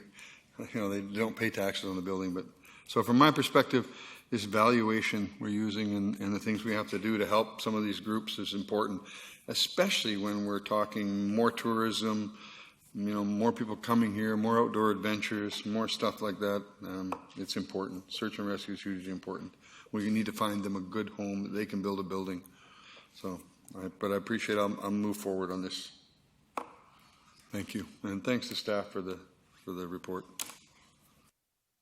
Councillor Hahn. Thank you. Yeah, I do support the recommendation, but again, like my colleagues, I do have concern with reservoir number 1. As a public consultation process goes on, I kind of would caution us not promising them too much, because I don't want to promise them something that we're going to do and then the dam safety and all these issues are going to arise. So I would just err on the caution that this is up in the air, and please don't promise them that we're going to give them a wakeboard thing when we have to spend $4 million to fix it or something. So that's my only concern. And I do support search and rescue and engagement with Sanemo First Nations, but we have a lot of stuff that we want Sanemo to move on. We as much as we want to bump this to a priority list, there are other things that are important for us that they have to do. So to take away from the list of the things that we want to talk to them about, to put this one in the front, I don't know if that's fair to the other projects. They've been waiting a long time. I know several projects that are waiting for Sanemo's approval, just to sign off, saying, good to go. And they haven't got that. So for us to bump those projects out to get them onto this one is problematic to me. As much as I want to help them, I think there's a process that we're following with our other projects, and we shouldn't do this. And if we can help search and rescue find another location or something else that works that doesn't require it or something else, then let's do it. I don't have a problem with helping them to do that. But when we're asking Sanemo to do something, when we've already given them a lot to do, to prioritize, when we're pushing towards Newcastle, Mathail Sutton Park, and then we're going to throw this in front of them before we get those priorities that we identified. I wanted this to be a priority that was identified on the list. It didn't make it. I wanted this to be a priority. It didn't make it. So the ones that did make are where we should be putting our resources. And our resources with Sanemo is very limited on their capability. So please, let's try to stay on track and get some things done without always try to sidestepping everything and not getting anything done. Thank you. Ms. Samra, you're next in the queue. Oh, Councillor Baswick.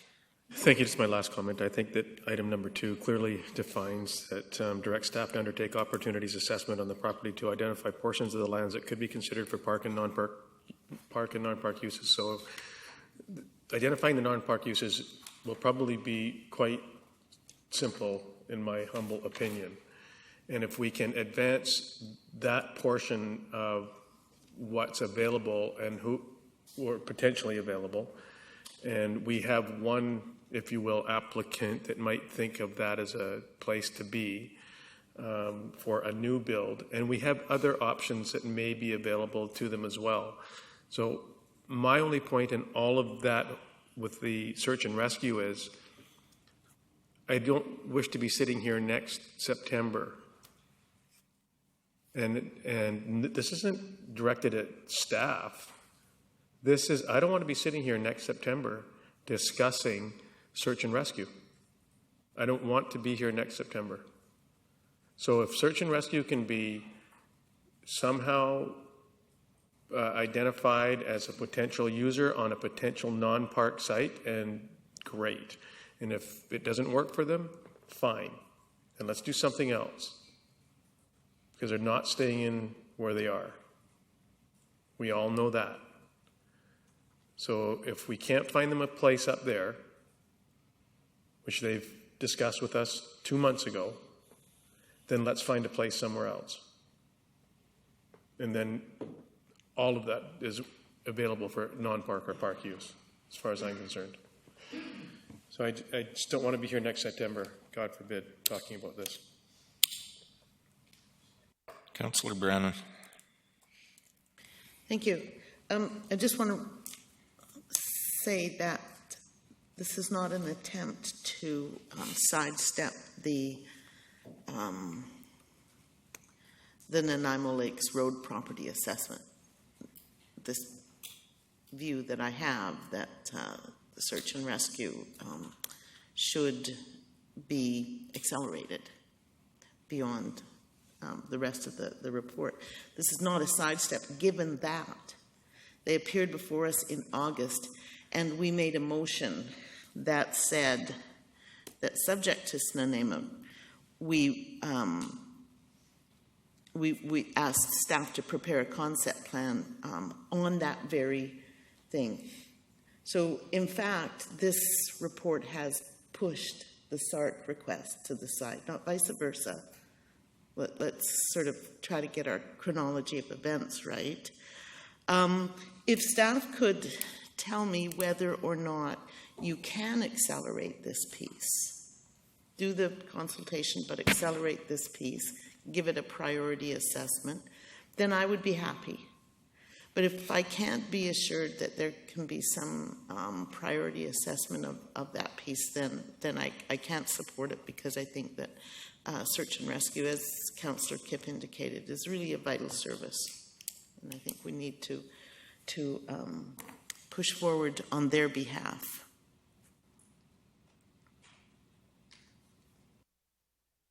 Samra. Thank you, Acting Chair. So a couple of points. Back in the spring, when Council did its capital project priority planning sessions, I think there was a presentation by Bill Corson that blue-skied potential non-park uses. So there's a presentation that has been shared with Council when you were blue-skying opportunities for capital projects back in the spring.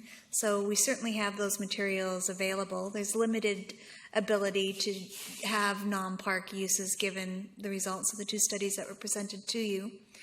Certainly, we can structure public engagement and engagement with all the parties to focus on priority areas. So you can certainly look at the area identified by search and rescue as part of a priority area to consult on and report back. But to sound like a broken record, it may seem like you're just selecting a parcel of land to do one use, but making a decision to put a permanent building and designate land in that area will impact the rest of the uses around it. So there will be consequences for making that decision at the outset. Perhaps it'll be in line with what you want to do with it going forward, but making any decision on a permanent use of that property before you've completed the entire consultation part certainly does limit the options going forward. So we can take back that recommendation that we look at consultation on that area in an accelerated manner, but not compromising the rest of the consultation. And I think staff have demonstrated in this last year when they say they're going to prioritize something and do it within a time frame, it generally is done within that time frame. Okay, if there's no other questions, I would like to say something, and it's with regards to the same thing. We made the motion, it was moved. They want to share the facility with the city. The city is already utilizing the buildings. They want to be able to share those buildings with the existing use that we already have. They're not talking about putting up major buildings. They're talking about putting up essentially a garage for their boats, is my understanding, and that's what the $1 million they got would be used for. So that's what I heard at the meeting. They didn't want to rebuild a whole facility for themselves. Just hang on, that's what I heard at the meeting. The motion was approved, and the donor's deadline of beginning the design process is in 2016. So we're running out of time. October, November, December. That's when the donor of that money wants the design process for this accomplished. We can do it all at the same time. It's talking about first Snuneymuxw approval. Give me a phone, I'll phone them right now, and maybe we can find out if they have any major objections to this. To me, it seems like it shouldn't be as difficult as we're trying to make it. I know it can be difficult, but it can also be part of this whole process, and it's something we've already committed to doing. So unless we want to take that commitment that we've promised to do, then, yeah. Your acting chair, can I ask respectfully that Legislative Services pull up the motions, because I'm hearing very different recollections of motions that were passed and adopted. So if I can read it to you, it's right in front of me. Okay. Okay, they can read it to you. It's right in front of them. Please go ahead. I haven't found it yet. They've quoted it in a letter to us. It was moved and seconded that council support option 1, subject to receiving Snuneymuxw First Nation approval, and 1, provide approval in principle for Nanaimo Search and Rescue Society to locate on a portion of city-owned property at 1050 Nanaimo Lakes Road, and 2, request Nanaimo Search and Rescue Society work with staff to prepare a concept plan and return to council for further consideration prior to a lease agreement being drafted. That was the motion. Acting Chair, both Richard Harding and I don't recollect that being the motion that was passed, so perhaps if during a break we can take a look for that. Hang on. Okay, no? It says council will support the following earlier motion brought forward. This was brought forward by me during the 2016 August 8th meeting. And I believe it was passed unanimously. So if you could look at it, bring it back. I mean, as part of this whole thing, I see this as being part of everything. But this being part of everything, it's a priority in that part of everything to get it done as quickly as possible. And you're saying you can have the information back to us relatively quickly, so that's just my suggestion. I've got a couple other people in the queue now. Did you want to say something else, Ms. Sammer? Councillor Bestwick. I just wanted to request that we call the question. Okay. Councillor Hong. I'm good with that too. If we really want to help SARS, we can buy our own piece. Oops, sorry. Okay, we've got. Excuse me, Acting Chair. Sorry, I didn't catch what was just said, but the actual motion you read did happen and then was withdrawn from the table.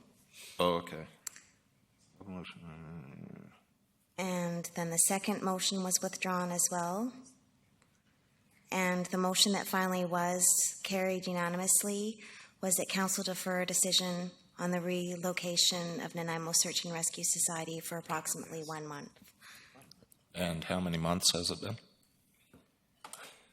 I just call a point of order. We have a motion on the floor with items 1, 2, and 3, and I don't know that it's necessary that we debate a previous motion from 6 weeks ago or 8 weeks ago, or what it said or what it didn't say. So I'll just call a point of order that we have 3 motions in front of us. If we choose to take them seriatim, take them seriatim. If we want to amend the motion, amend the motion. So I'd like to see us proceed on the motion that we have in front of us. It's not on the The table motion yet. hasn't been put on the table yet. So- I'd like to move staff's recommendation that council receive this report as information on the existing conditions, archaeological and environmental, for 801, 1150, and 1151 Nanaimo Lakes Road. 2, direct staff to undertake an opportunities assessment on the property to identify portions of the lands that could be considered for park and non-park uses, and direct staff to commence a public engagement process on the existing conditions and opportunities assessment. Seconder. Councillor Kipp, second.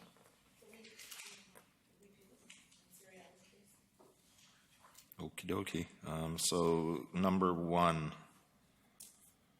has been moved and seconded by Councillor Kipp. Discussion. Seeing none, all those in favor? Opposed? None opposed. That number 1 is unanimous. Number 2, direct staff to undertake an opportunities assessment on the property to identify portions of the lands that could be considered for park and non-park uses. Number 2. They're already moved. And Bestwick. When you say in seriatim, they've already been Yeah. moved. Yeah. Councillor Brennan. Okay. I'm just going to, fly by the seat of my pants here and propose an amendment to recommendation number 2, so that it would read direct staff to undertake an opportunities assessment on the property to identify portions of the lands that could be considered for park and non-park uses, and that the is it 1150 or 1050? I'm not sure because the numbers are different. Be a priority assessment for the search and rescue proposal.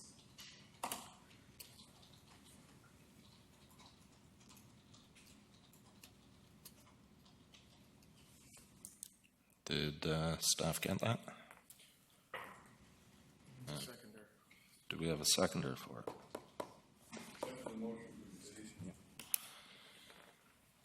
All righty. Councillor Hong's on the list, so I guess you're on the list to debate it. Thank you. I already see that number 3, if we assess that, already talks about public engagement as well as SFN. So we're going to end up doing it anyway. I don't know what's the priority when we're going to have public engagement. I'm not going to direct staff to do a separate public engagement just for one section and then do another public engagement for the rest of the property. That doesn't seem to make any sense. When they're doing a public engagement, they're going to engage the public in the entire property is what I'm expecting from staff. I'm not expecting them to do and engage the public in one specific piece of item. Thank you. Councillor Brennan. Well, I think if that piece of the property has been identified as us having a particular interest in it, there's no reason not during the consultation. There's no reason not to take that piece and do a consultation on it during the process at the same time. There's just simply no reason not. I think that it's the proposed amendment is a good one in that it allows us to be specific at the same time as we're doing a general consultation. Makes sense to me. Councillor Hong. Well, during that public consultation, maybe we can find them a better lot within this property that we can identify as non-park use. Thank you. All things are possible. All things are possible. Ms. Samra. So I just discussed this with staff. We can have a high-level concept paper of parking, non-park uses, added as an addendum to next week's agenda.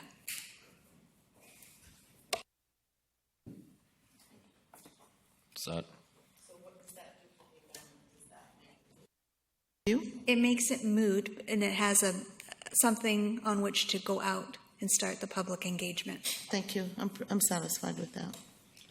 Okay, so back to the original motion. Could you withdraw? I will withdraw that. Thank you. And do you agree? So back to the original motion. No one speaking to that. It's been moved and seconded. All in favor? Opposed? Seeing none opposed, it's unanimous. And part 3, already moved and seconded. Any discussion? Seeing none. All those in favor? Opposed? Seeing none. That's unanimous. Moving on to 9C, City of Nanaimo Environmental Policies and Programs. And the purpose is to provide council with information on the city's current environmental policies and programs. Someone want to move the... So Councillor Yoakum is moving the motion that council will receive for information a report pertaining to the City of Nanaimo's environmental policies and programs. Seconder, Councillor Hong. Discussion. Seeing none. Oh, hang on. Councillor Bestwick. Snuck it in there. Oops. Sorry? Where are you?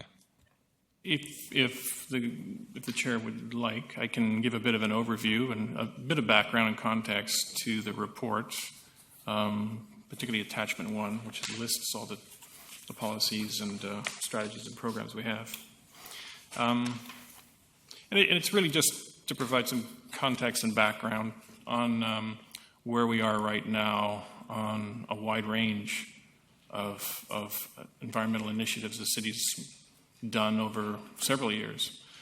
And I guess fundamentally it's really driven from land use policies and strategies derived from the official community plan and the community plan process, which attachment 1 on the first page kind of goes over. And obviously from direction from the strategic plan, which has been used as a guide for council in decision making. But within the official community plan, there's specific policies, primarily through development permit areas and zoning policy, which really focus on protection of the watercourse and riparian areas throughout the city.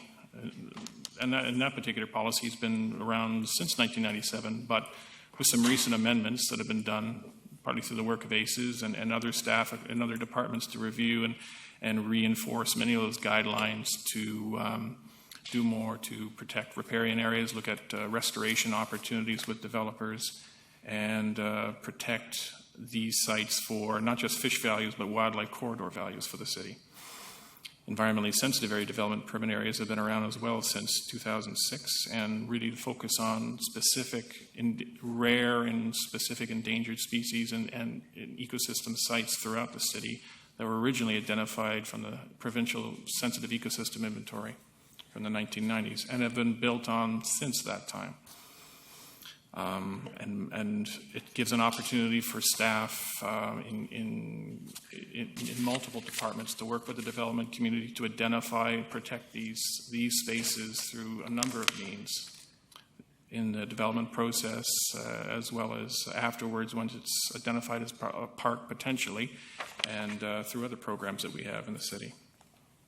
Steep slopes development guidelines and development permit area is another tool we've used, specifically focusing on those last remnant steep slope properties where there is an opportunity to do more density, densification or concentration of development, density transfers, other kind of opportunities to protect as much of these areas that have a wide variety of ecosystem types and habitat that are probably the last of their kind in the city as well. The other points I just wanted to kind of raise, there are kind of overall broader strategies we have on urban forestry, invasive plant management, that also provide direction for park staff and help kind of lay the basis for a number of programs we have in the Parks Department that we often use. And on the sustainability side, of course, again, housed through the official community plan is our greenhouse gas emissions reduction targets. And from that, an initiative we did fairly early on in 2007 where we set a corporate climate reduction or a GHG emissions target. From that, we were able to develop a green building policy, an energy conservation and management policy, and hire an energy manager at a later stage.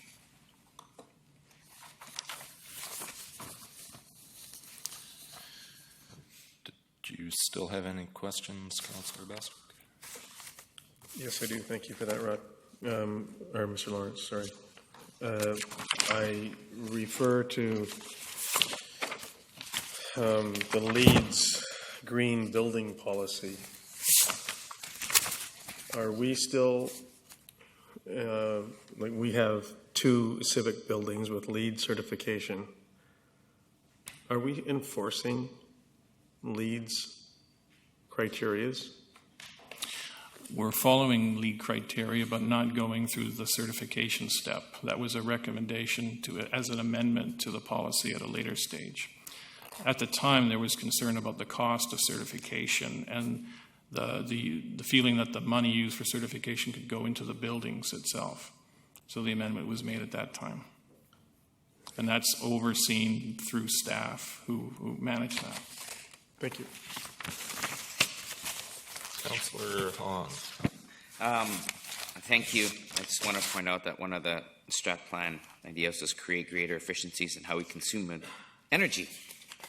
On page 81. So on page 83, a council policy that outlines corporate energy conservation policies and targets. Do we have that policy?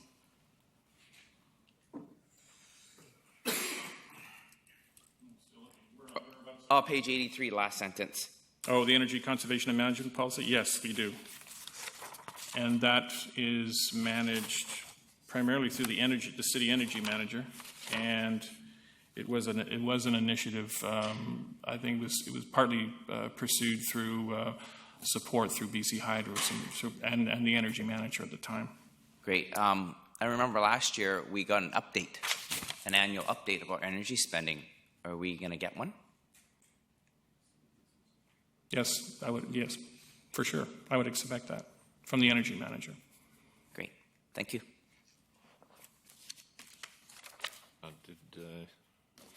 Okay. Seeing no one else in the queue, motion is on the floor. All those in favor? Opposed? It's unanimous. Next, 9D. Pilot project Bevan Park Pickleball Courts. The purpose is to provide council with public feedback received since April 2005. I think that might be a mistake. It is. I'm behind you. I'm behind Chair, but I'm not that far behind, so it's 215, yeah. That's what we. Yeah, it was a typo. Sorry about that. So received since April 2015 on the Bevan Park Pickleball Courts pilot project to make recommendations on this community request for consideration and approval. And we do have a delegation, Mr. Dave Eaton, president of the Nanaimo Pickleball Club.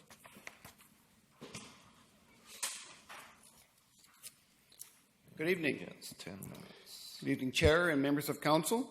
Thank you for the opportunity to speak with you tonight. Pickleball is indeed alive and well in our community.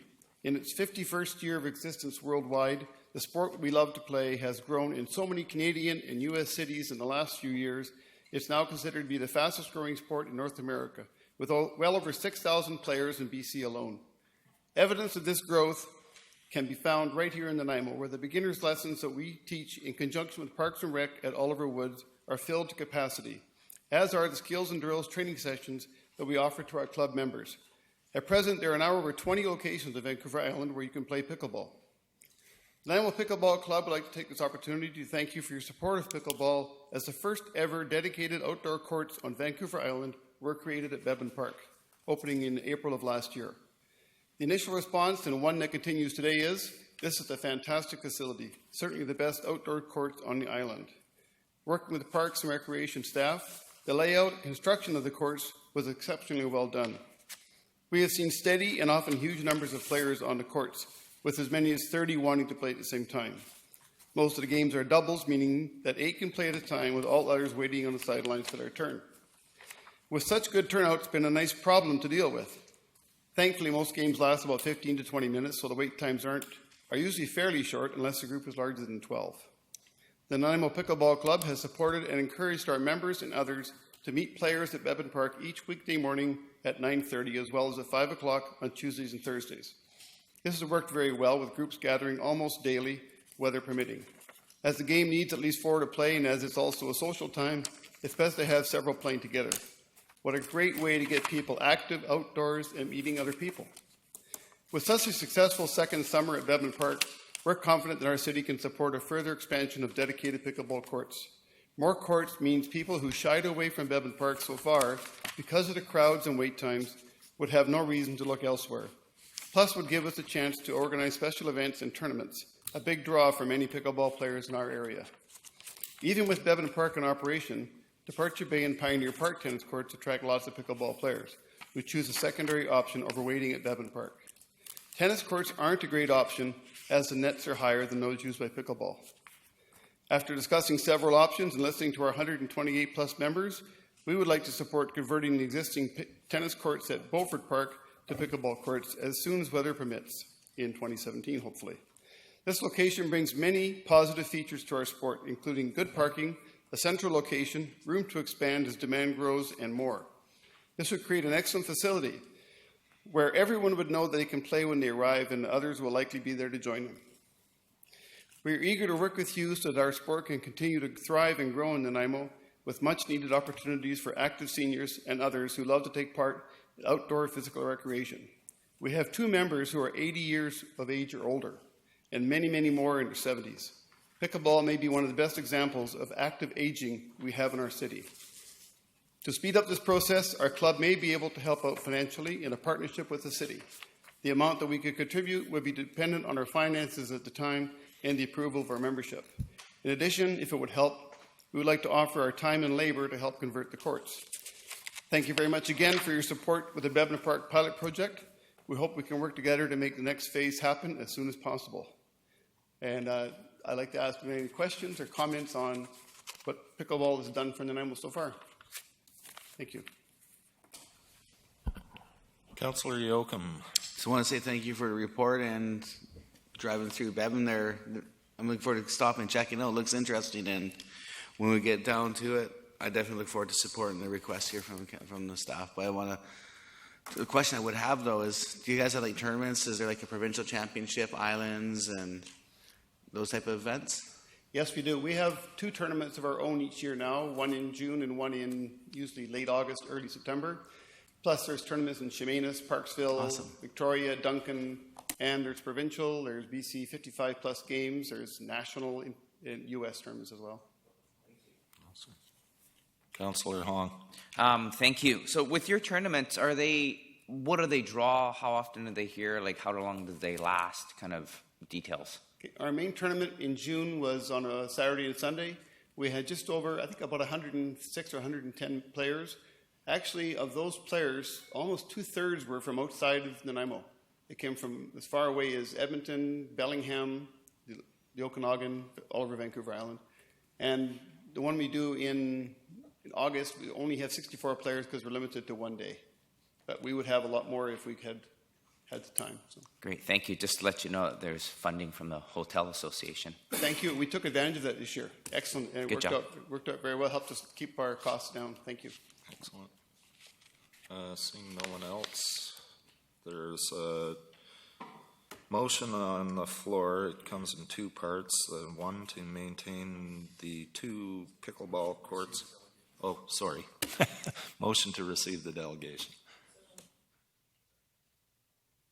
All those in favor? Thanks. Thanks, Mr. Eaton.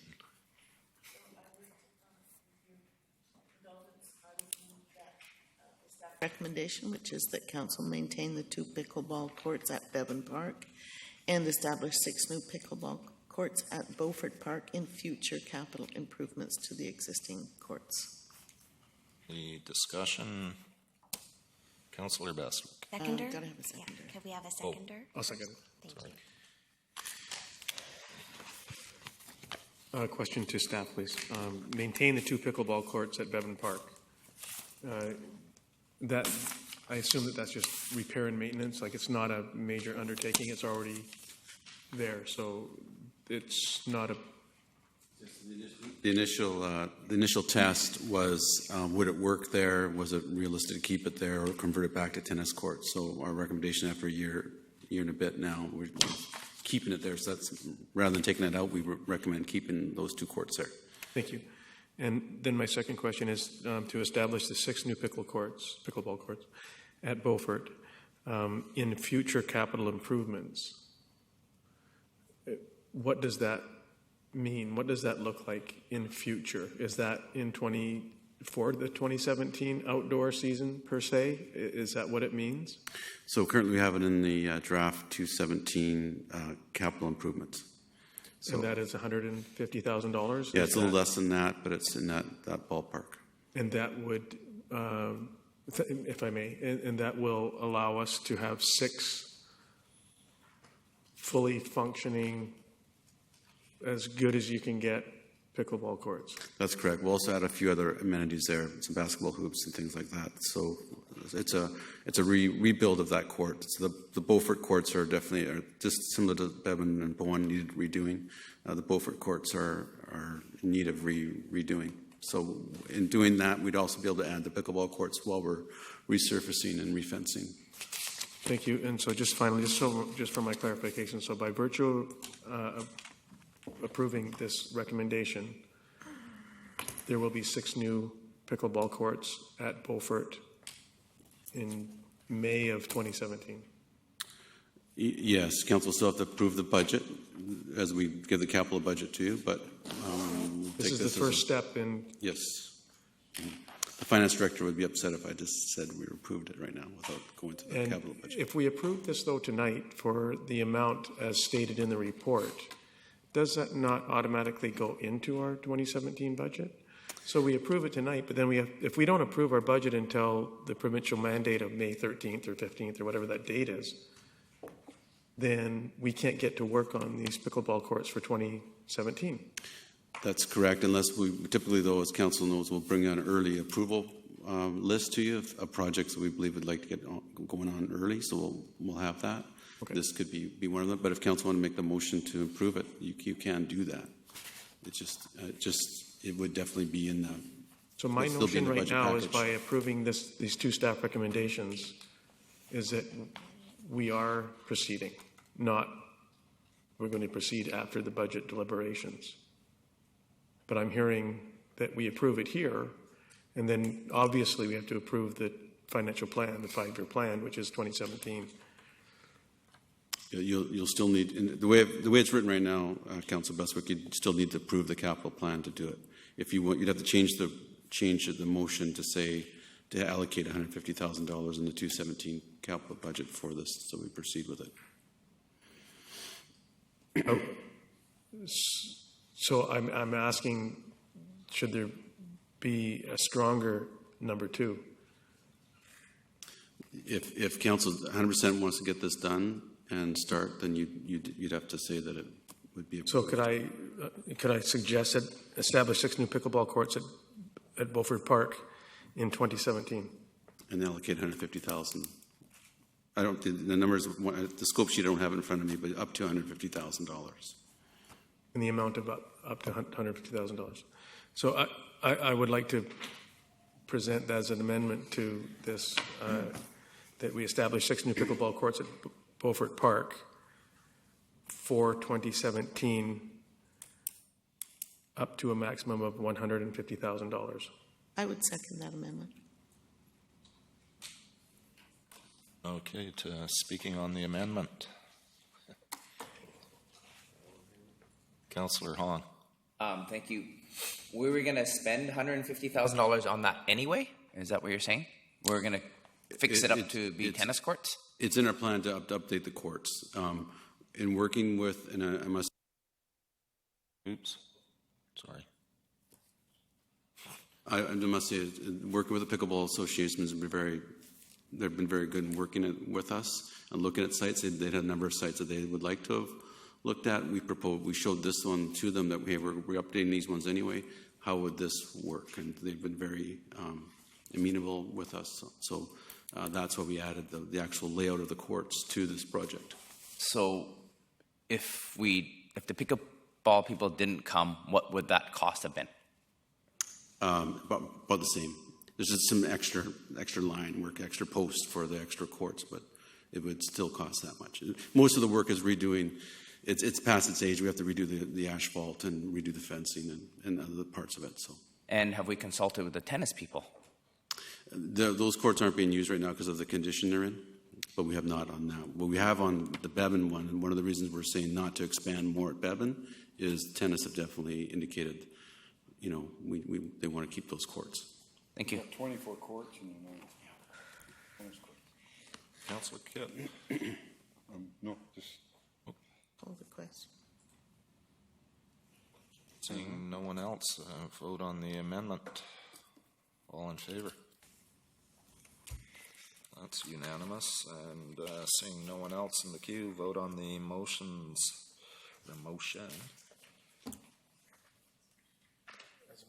As amended. Thank you. So if it needs to be again. I don't think so. Doesn't need to be again. No. We're done. We're good. All those in favor? Opposed? Unanimous. Yeah, I'm going to leave at this point. I have. I hope that's not because I'm leaving. Yeah, hopefully you're not doing that because Councillor Brennan is leaving. I'm just explaining to you that I am leaving. I have a fever, I think. Yep, no problem. Gord, just a quick comment. Councillor Yoakum. Thank you. Just to the pickleball community, when these courts open up, find some council members to play you guys, like Bill and Gord or someone will play you guys, or Jim and Gord will play you guys. It'll be good. Thank you. You have to be a certain age to play this game, as I understand. 80. And I don't know that I qualify. Okay. Next on the agenda, moving on. Congratulations, you got 6 new pickleball courts coming. Moving on, the new 9E Travel Assistance Grant, Nanaimo Lawn Bowling Club, and the purpose is to request the council approve a request from the Nanaimo Lawn Bowling Club for a travel assistance grant. Moved by Councillor Kipp, seconded by Councillor Hong. The motion that council approve the application for the travel assistance grant to Nanaimo Lawn Bowling Club in the amount of $350 for 7 athletes to attend the Blind Bowlers Association of Canada National Championships being held in Ladner, BC during the period 2016 September 12th through 2016 September 18th. All those in favor? Opposed? None. Moved. It's unanimous. The new 9F, allocation from the Housing Legacy Reserve for completion of works to 1597 Boundary Crescent. So moved. This council directs staff to allocate $61,000 from the Housing Legacy Reserve for completion of off-site works and services at 1597 Boundary Crescent. That is the housing project. Seconder?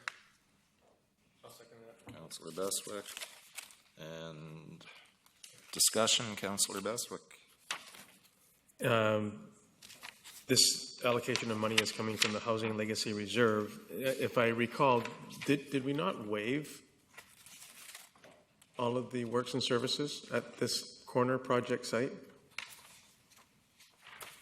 We paid for them. Yeah. So is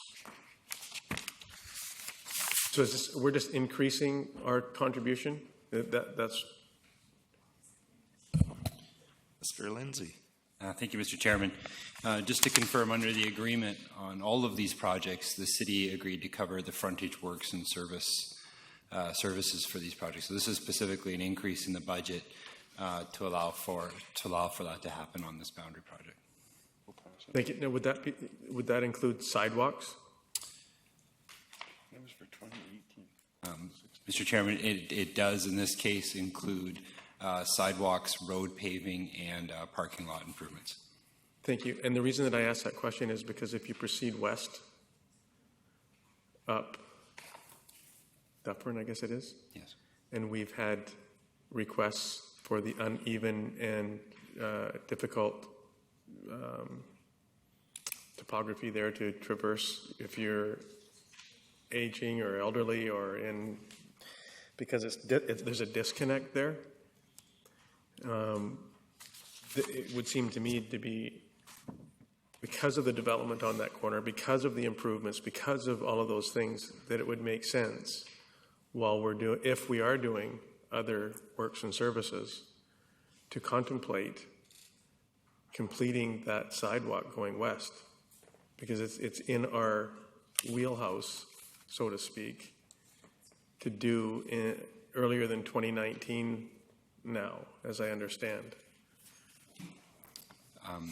Mr. Chairman, I recall this item coming up before, this piece on Dufferin that requires the sidewalk to be completed.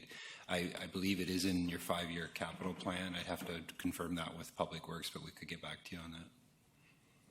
Thank you. I'd appreciate it, particularly in view of the fact that we're going to increase what we've already invested here by an additional $61,000. I'd like to see those things be contiguous, and when we get an opportunity to get crews there and do things that we complete, and it is in the budget for 2019, but I think we'd like to move that up. I know I would.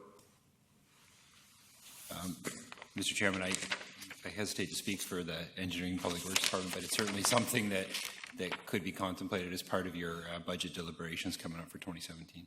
Sounds like a plan. Thank you. And seeing no one else on the agenda, a motion has been moved and seconded. All those in favor? Opposed?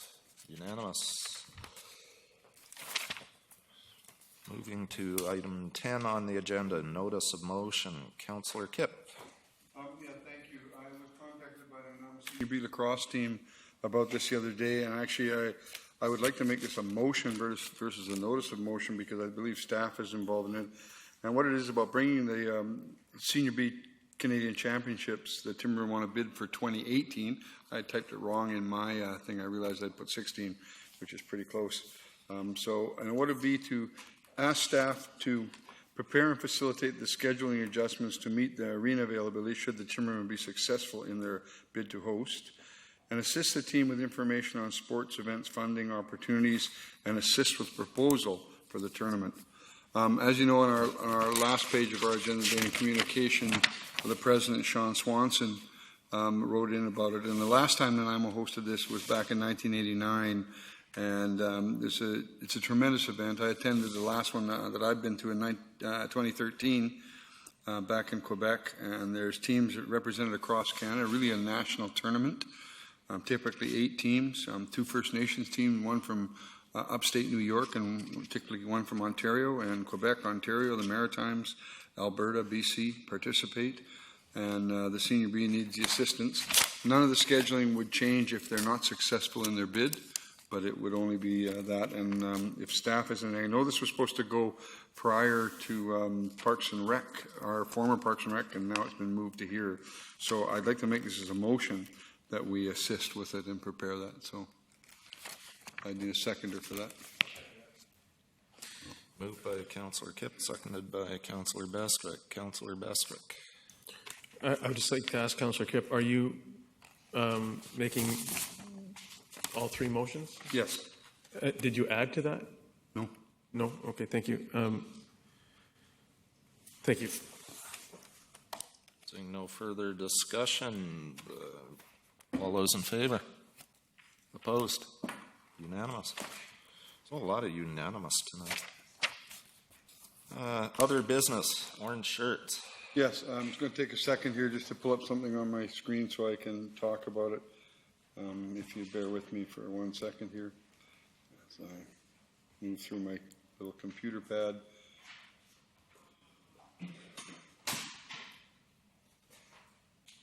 Oh, sorry. So, what I want to talk about is that, this is the Orange Shirt campaign, and what it is, it was started, and it recognizes that every child matters, and it remembers the experience of a former student of an Indian residential schools and a commitment to the ongoing reconciliation in Canada. It originated in BC. This is the third year that the campaign will be running in BC and other parts of Canada. The campaign grew out of a woman named Phyllis Webstad's account of having her shiny new orange shirt taken away from her first day of residential school in St. Joseph Mission in Williams Lake. And this was in 1973 when this shirt got taken away from her. And it was a brand new shirt, and she was very proud of it, but her shirt got taken away from her and she got put into her school clothing.